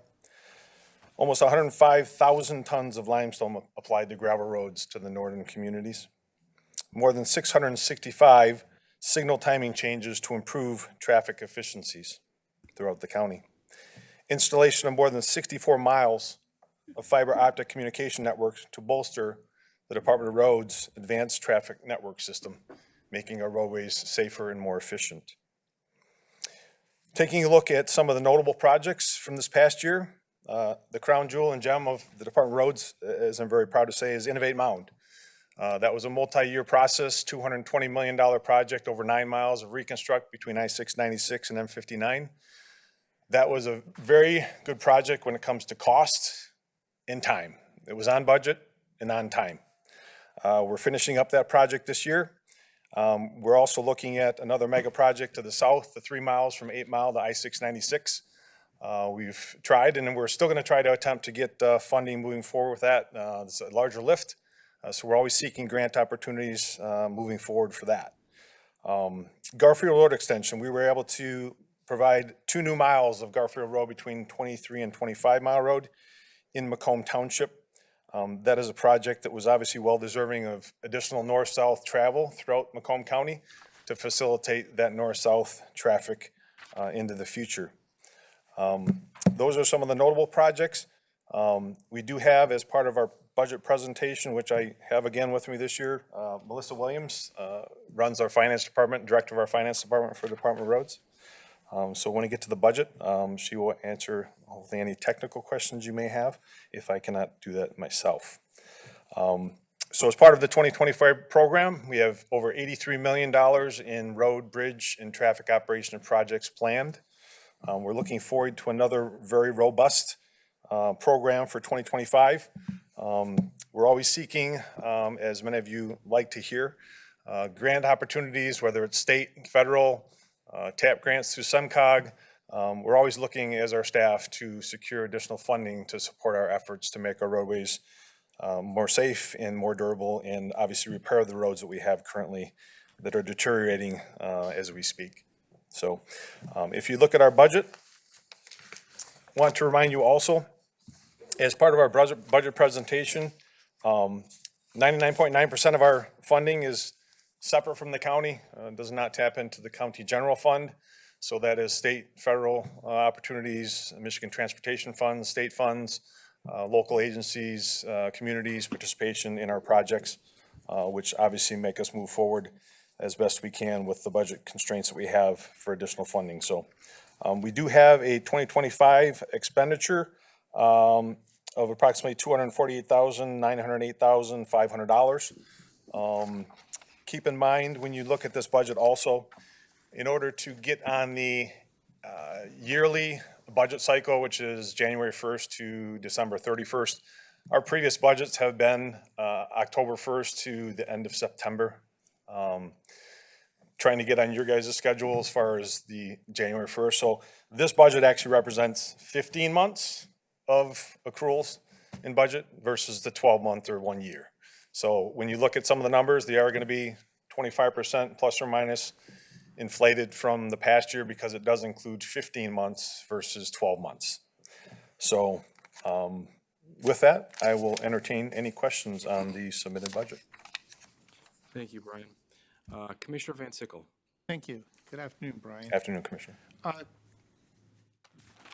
Some of the projects you do, the local municipalities do a half or some percentage match. Do the monies that they match show up in the intergovernmental? Or does that money show up in your budget at all? Yes, it does, in the local revenue. Can you please come up to the mic? I'm sorry. Yep, no problem. I'm sorry, those matches from the local government do show up in the local revenue line item. So, what we have budgeted for 2025 is 32,140,000 in local revenue.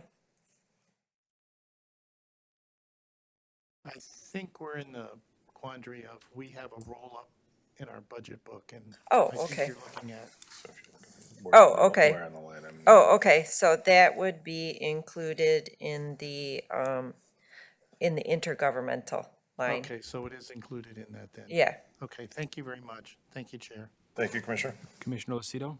Hi, Brian. I was Commissioner. just wondering, because my part of 10 Mile wasn't listed on your list in East Point and Roseville. We have certain segments of 10 Mile Road that either they're in this next year or they will be in the federal tip cycle for federal funding. Okay. So Because we'd gotten the 3 million from the state for that, so that's why I want to just make sure we're going to get it done and use those funds. yes, they will definitely be used. Yes, that hasn't been it was not an oversight. Yes, that will be programmed. Now, whether it's part of 25 or future years, we do have a runway of time for that expenditure of that Okay. money.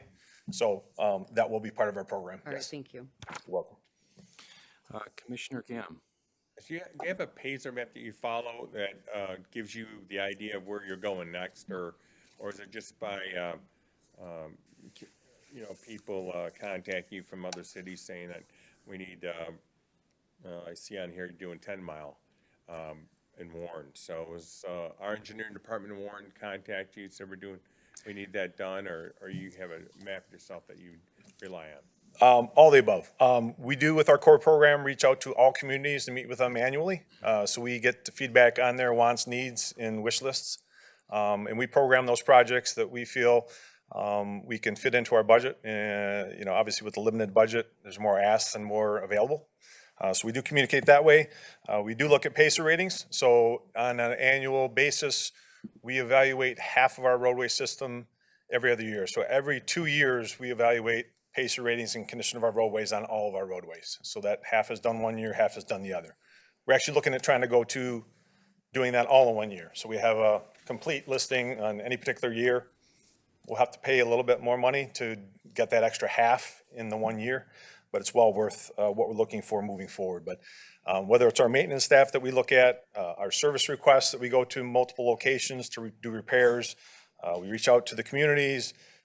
We look at our programs. We have our federal FAC program, which brings in all the communities in to look at our roadway network, their needs, what's available as far as federal funding, what we need to do on the local agency side to partner with communities if we can't get federal funding for those projects. It is a multi-pronged look at how we move forward. We're trying to move towards more of an analytical, objective approach to what roadways we do. We do have a corridors of significance map that we did establish through the FAC program. So it does highlight the important corridors based on a number of factors that are critical to the network of Macomb County. So there's a lot that goes into it. It's not just picking stuff out of the air. So we do have a process for that. I've been with Congressman John James for a little while now, and making sure that he's trying to get that funding for that corridor down on Mountain Road. Hopefully, we're going to get some funding for that. He put it in his ask, so hopefully that gets done. I mean, you did a great job on Mountain Road. I was involved in that. I tell you what, I couldn't came out better. Thank you, And Commissioner. we allowed the people in the batch plants to use some spare land that we had back at Tank Arsenal to put up Ajax and to put up a batch plant up there to help you with that. And it's still there to this day. It's gonna stay there until we get we hopefully that we get the extra funding for that. But you're doing a great job, I think. I think that the 80-20 match that you guys do is phenomenal especially for the small municipalities and local guys that can't afford to do the whole thing themselves. I mean, you're talking $1 million a mile now, right? Or over probably. Oh, it's over, Because, yeah. I Full mean, reconstruct and widenings are probably 8 to 9 million. A 2-lane reconstruct, yeah, probably 3 to 4. Yeah, because I mean, the price of concrete just went just ridiculous now. It's just out of control. Yeah, keep it up. Good job. And hopefully we'll see you soon. Thank you, Commissioner Gann. Commissioner Zinner? Thank you, Chair. I saw that you have North River Road in Harrison Township and South River. You're going to work on that. Correct. Both of those. Last I ask a talked to you, it was questionable, so I'm People work from home. Yes, those are program for funding for this next year, yes. glad to see that that's happening. Thank you very much. You're Thank welcome, you, Chair. Commissioner. Commissioner Van Sickle? Thank you. I forgot to ask before, earlier, one of the departments mentioned that they're having summer intern. Do you do summer interns in roads? Yes, we do. That's one of our programs that we kind of took a pause on, obviously with COVID coming for a few years, but we did reestablish that. It's a great program for us.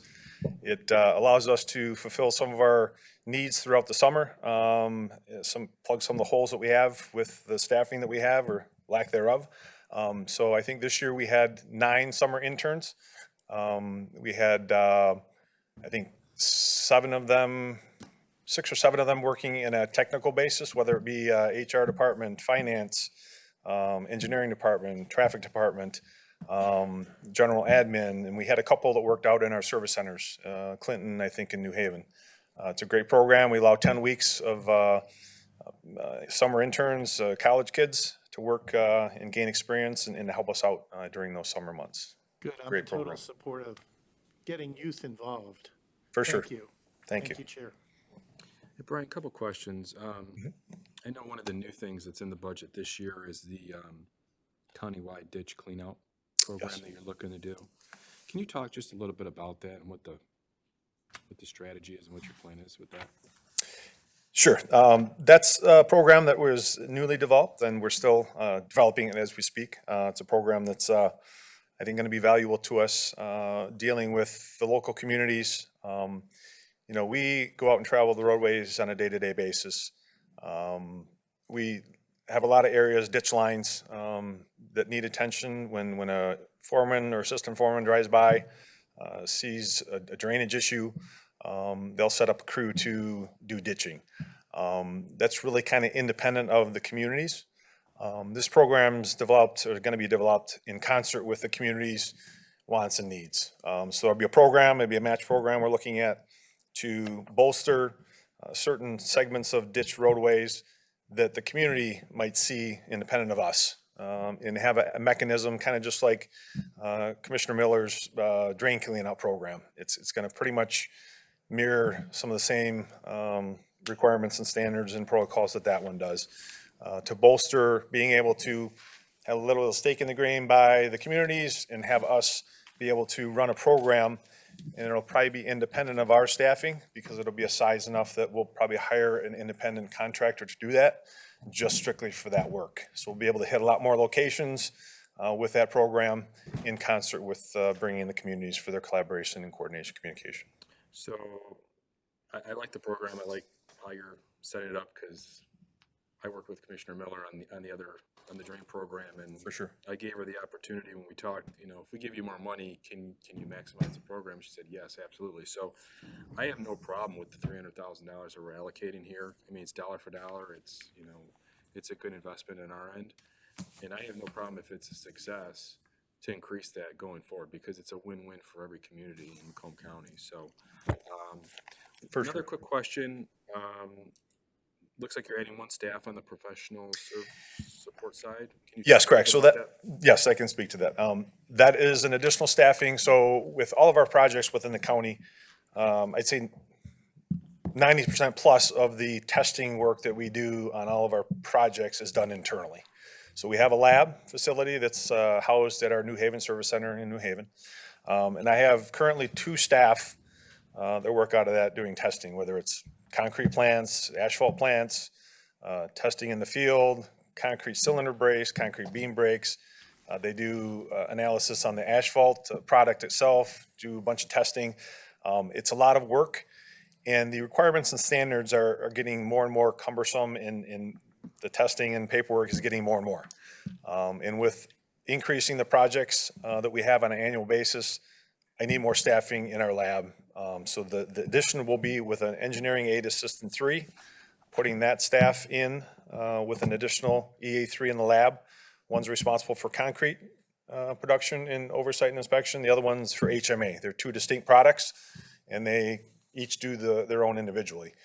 As well as that, I'm looking at putting an additional staff from the outside into the lab to assist with some of the smaller, less cumbersome testing, gradations, aggregate gradations. So I'm going to have 3 versus 2 in our lab. So I'm looking for that support. It's much needed, much deserved. Those guys do a lot with just the 2 staff, with all the testing that we have within the county, and looking at getting them support with this additional staff. Okay. I recognize Commissioner Grote still. First, she didn't go in the first round. Hello, Brian. How Afternoon, are you? Commissioner. Good, and yourself? I see Shana wrote for the engineering design. I want you to tell me the process to get the project road to be approved by the county and move forward. For example, you can base your answer on Shana Road. What's stopping to connect to 26? Well, once again, that process for federal funding, which is the 80/20s that everybody's looking for, there's, I think, 53 million that we just are looking to program these next couple weeks with the FAC, and that's for 26 to 29 years. 26 is the overlap year, so really we're looking at 3 years of program that federal funding. So I believe the last tip cycle, we had over 3 times the ask for projects in the amount of dollars than we had available for federal funding. We had about the same this past tip cycle from 26 to 29. So that has to go through that process of all the communities submitting projects on their priority list, and we score them and rank them. There's objective criteria that we go through and vet those. We have a subcommittee to that FAC that does the legwork and grunt work to evaluate all these projects that are turned in, score them, bring those all back to the full FAC, which is all 27 communities, and have them vote on what projects move forward with the available funding that we have. With that, that doesn't mean that project is set. That's just a recommendation to the federal highway on, these are the projects we'd like to do. They come back and tell us what we can do and what we're authorized to do. But as part of that process, like with Shaner, that's a reconstruct and widening. That has to go through federal highway processes, environmental assessments, endangered species, historical. That involves a lot of different working parts to make that project move forward. And you can't just start designing a project without getting the authorization through the environmental assessment that there's no historical influences, historical properties that you're affecting, no endangered species that you're affecting. Is this the right alternative, 2 to 3 lane, or should it be, what are all the other alternatives? It deals with emissions. It deals with sound and noise. There's a lot of different factors that go into that environmental assessment. You need to get that approved when you have federal funding before you even start looking at property acquisitions.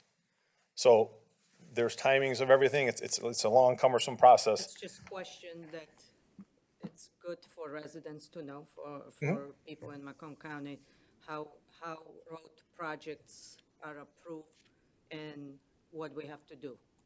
It's getting more and more of a time frame from inception to actually putting shovel in the ground. That's getting longer and longer with all the requirements. What's the time frame usually on a project? I'd say for a major reconstruct and widening, probably 1.5 years, 2 years plus, as far as when we want to do it to going through that process and putting shovel in the ground. Thank you. And I like that you took my question on the ditch project, which I was going to ask, so I got my answer. Thank you. Commissioner Ganem. Thank you. Yeah, it's not my question. And I hope you see 0. How many people are working from home? None, sir. Perfect. Not in the road department. That's a Harold. I know. Hey, Harold says It's very tough to fill a pothole from home or otherwise. otherwise being out in the There you field, go. so. And I know. everybody else outside of our outside staff are in the office working. It's kind of hard to plow Hand a in road of hand. snow when you're working from home. But anyway, I Very think challenging. the ditch. I think that the ditch program is an excellent program. We had one where I came from, and I could tell you, the residents love it. I mean, sometimes it gets a little. I would say. Gets people excited when they have to tear up their dirt roads. You have to tear up the culvert, you put a culvert in. They don't have a driveway for a little while, whatever, But for the most part, when it's all done, they're very happy. I think it's definitely a program you should, probably put on the books. And even though I might not be, I won't be here. Hopefully that the rest of my colleagues continue with that program. Thank you. One thing I did want to touch on that I failed to before, with our annual programs, we do have our annual programs, our concrete pavement preservation program, our HMA pavement preservation program, our sub-reconstruct program. We have our limestone program for the northern communities. All those programs are great on an annual basis, and with the assistance and look of finance and Melissa with our other staff, we were able to bolster some of those programs. So we're sticking an additional $1 million each into our HMA and concrete pavement preservation program. We're able to throw another $500,000, $1 million total when you look at the match into our sub-reconstruct program. And we did develop a new program which we're investing $1 million as a Department of Roads with a match to that, 75-25, into what we consider a subdivision preservation program. Different than our sub-reconstruct, because our sub-reconstruct requires removal and replacement with advanced drainage improvements. This subdivision preservation program is set on kind of putting a Band-Aid on deteriorated roadways and subdivisions that normally would only get a treatment of our crews going out there and filling with potholes.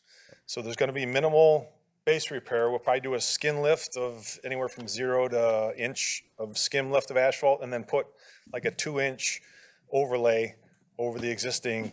We do have a couple sections of roadway that we kind of did this on. We used as a test pilot locations. One is in front of our Clinton Service Center on Nova Street off 15 Mile Road. We did that this past year. It was a concrete roadway. It was pretty deteriorated. Basically, we tacked it and paved right over it. It was probably less than a quarter mile of length between 15 Mile and our entrance to our service center.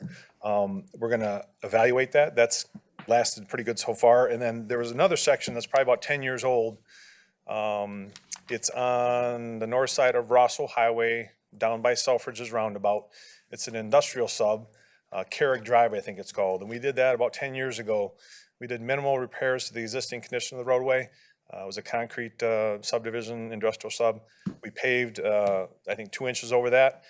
We came back, I think, in a few years and did overband sealing on the cracks that reflected up through that asphalt.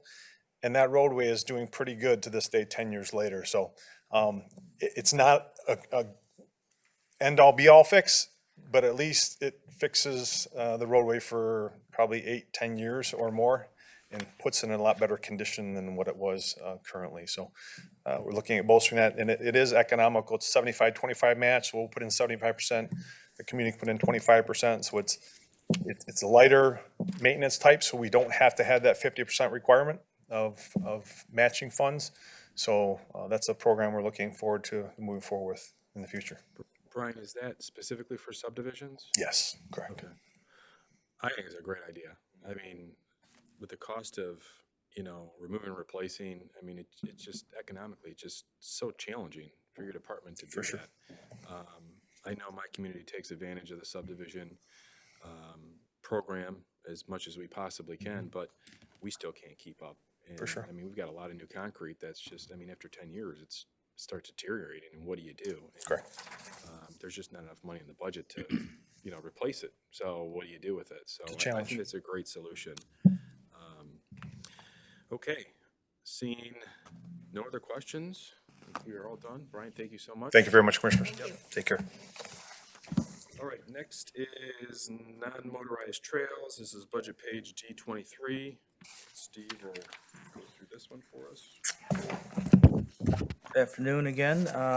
Page D23, Non-Motorized Trails Fund. This is a new fund to the budget for 2025. It's not a new fund to the county, but we've reclassified it from a capital projects fund to a special revenue fund, which is why it's being presented in the budget for 2025 and going forward. It's a combination of two funds, the Orchard Trail Trust Fund, or the Orchard Trail Fund, and we had a bridge program. I don't know, Commissioner Brown might be the only commissioner that was here when that first started. We've combined those two funds.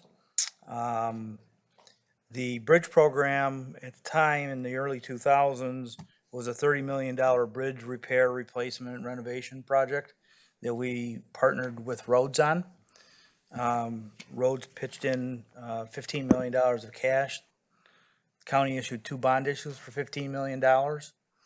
And one of the parameters or conditions of issuing those bonds at the time was that any community that had a 2000 census population of 7,000 or more was required to pay 25% of the county's 50%, or 12% of the total project.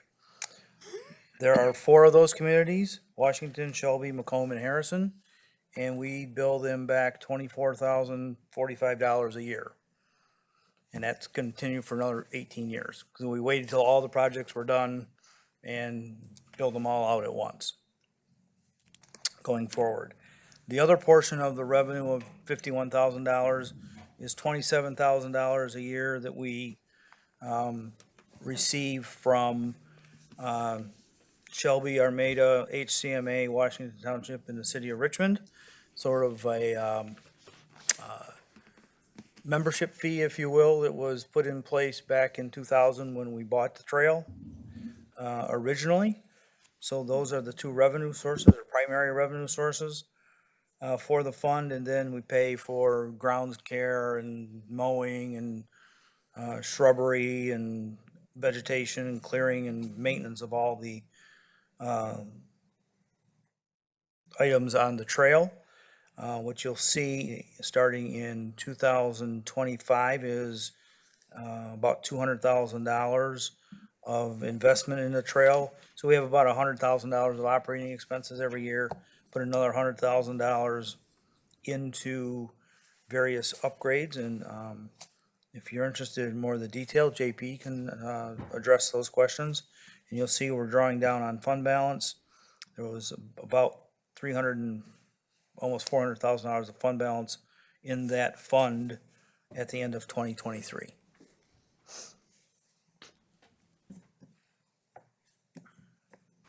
So Steve, we're looking to take,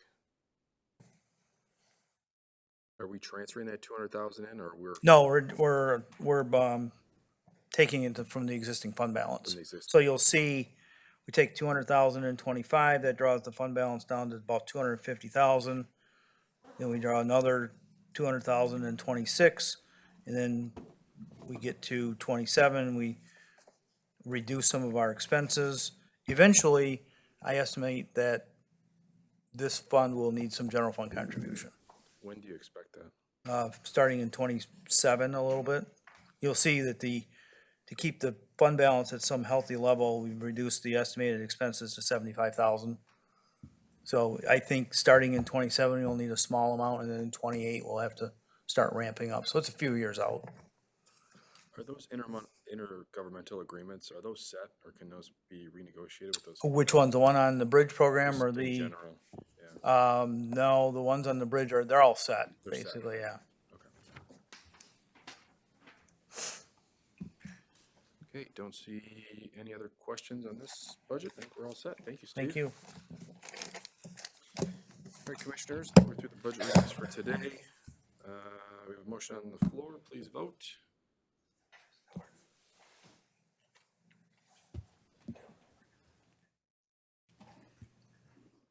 Commissioner Van Sickle, I don't think yours popped up.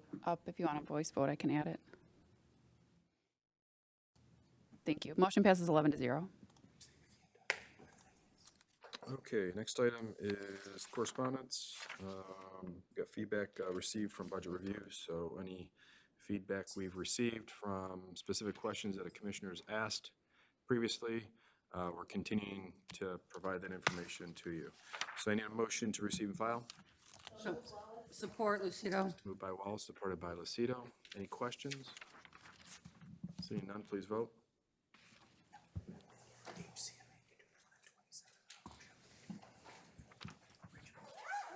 Motion passes 11-0. Okay, next is public participation. This is the second opportunity for public participation for those who would like to speak for a maximum of 3 minutes on any issue. Hello, Kenneth DeCook, 80575 Holmes Road, Armada Township. Just to continue on the previous things, don't mean to paint a gloom and bloom for the road department. One of the bright spots I encountered with the 23 miles thing was I had the fortune of having Inspector Terry Constantine from the road department overseeing the project.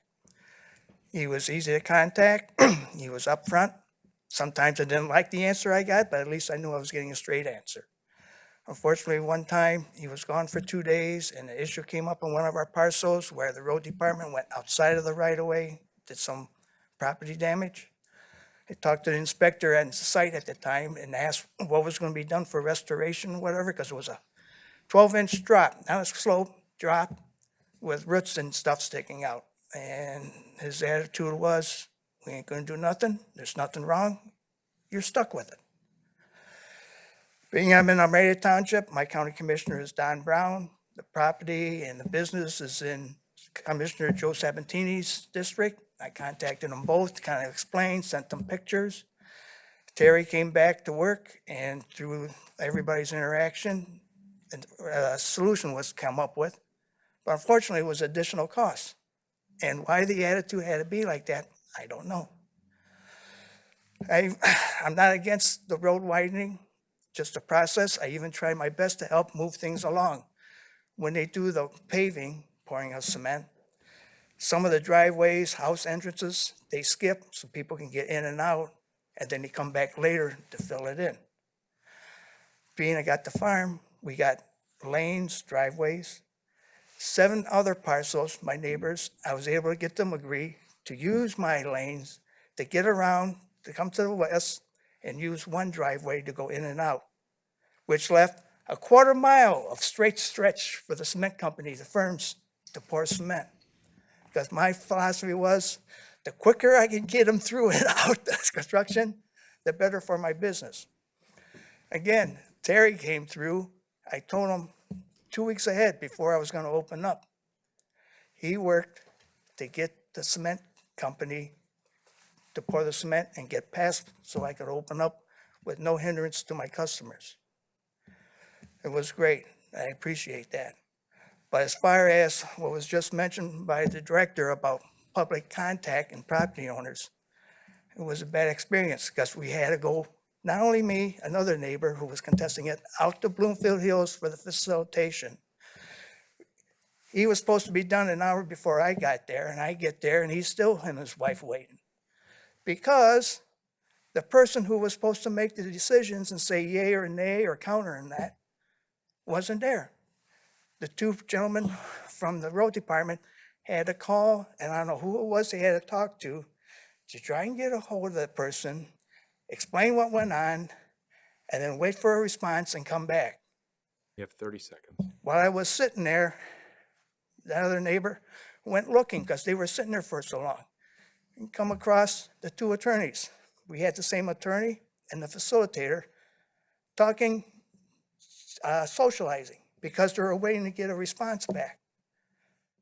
The neighbor is an independent contractor that does land leveling. I'm a farmer. I got a business I'm trying to run, but we each took time to come out there, and it was wasting our time. He got mad, and him and his wife left. That's what I mean by respect.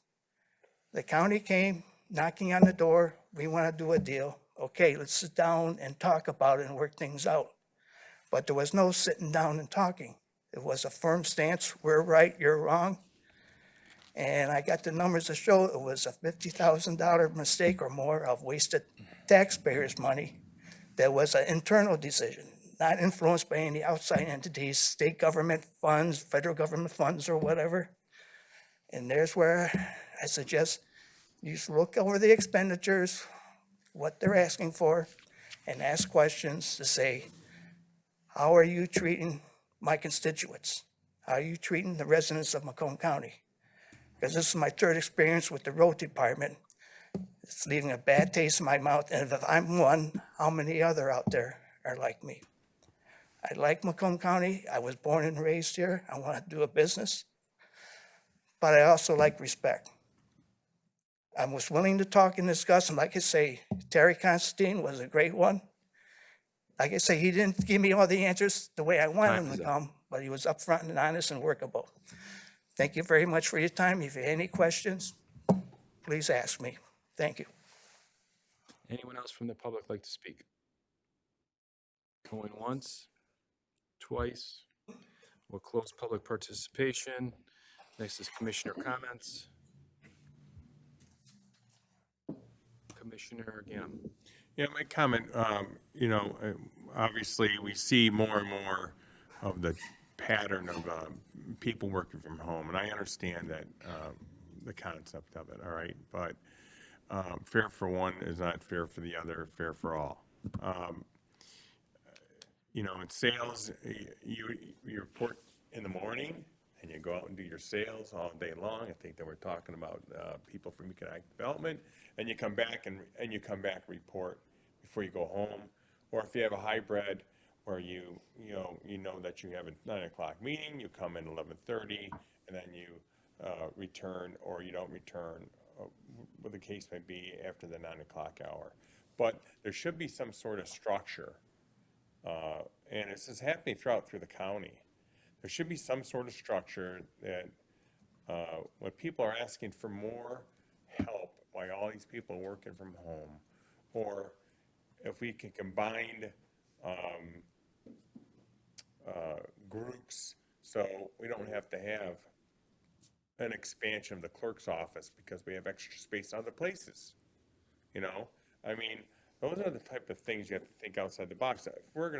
If the administration is going to allow working from home, then we might have to think about, or you might have to think about changing the way we do business here, and for people to say, I need 3 more people, and we ask them how many people working from home, they say, all of them. That's tough for me to swallow, all right? COVID's over, and we got to get on with it. And it's easier for them because childcare is easier for them. They can work whenever they feel like it. They can work an hour in the morning and 4 hours in the afternoon, and then 6 hours at night. Whatever, they can mix it up how they'd like to get their work done. Maybe it's efficient, she says, they have a study. I'm sure whoever did the study is working from home too. So, for the most part, I'm not keen on it, but if they could prove to me that it does work, and for the people that are working from home, contractually, I know we can't do nothing about it, but I'm sick, so I'm going to work from home. So at the end of the year, I cash my sick day, liability for the administration, or I'm going on vacation on Friday and Monday, making a long weekend, so I'm going to take off Thursday after work, and I'm going to work from home on Friday and Monday, like you saw the TV program, obviously we all saw that, So if you're gone from your desk, like any salesman, I think that for the most part, needs to go and let's go. You only got to put up with me for 6 more weeks. And so, I think that's what you guys are going to think about. Thanks. Commissioner Wallace. Thank you, Chair. The parade is the 23rd. Thank you. Commissioner Zenner. I'm not going to speak, thank you. 23rd. You want to get yelled at. I'm not afraid. I am not afraid. Okay, just a couple announcements, so everyone's just aware for scheduling this week. So we will have the auditors here on Thursday for the finance audit and budget meeting. So you're all aware, you should have all received the audited financials. And then we are requesting Thursday by 5 o'clock, Kyle, is that right?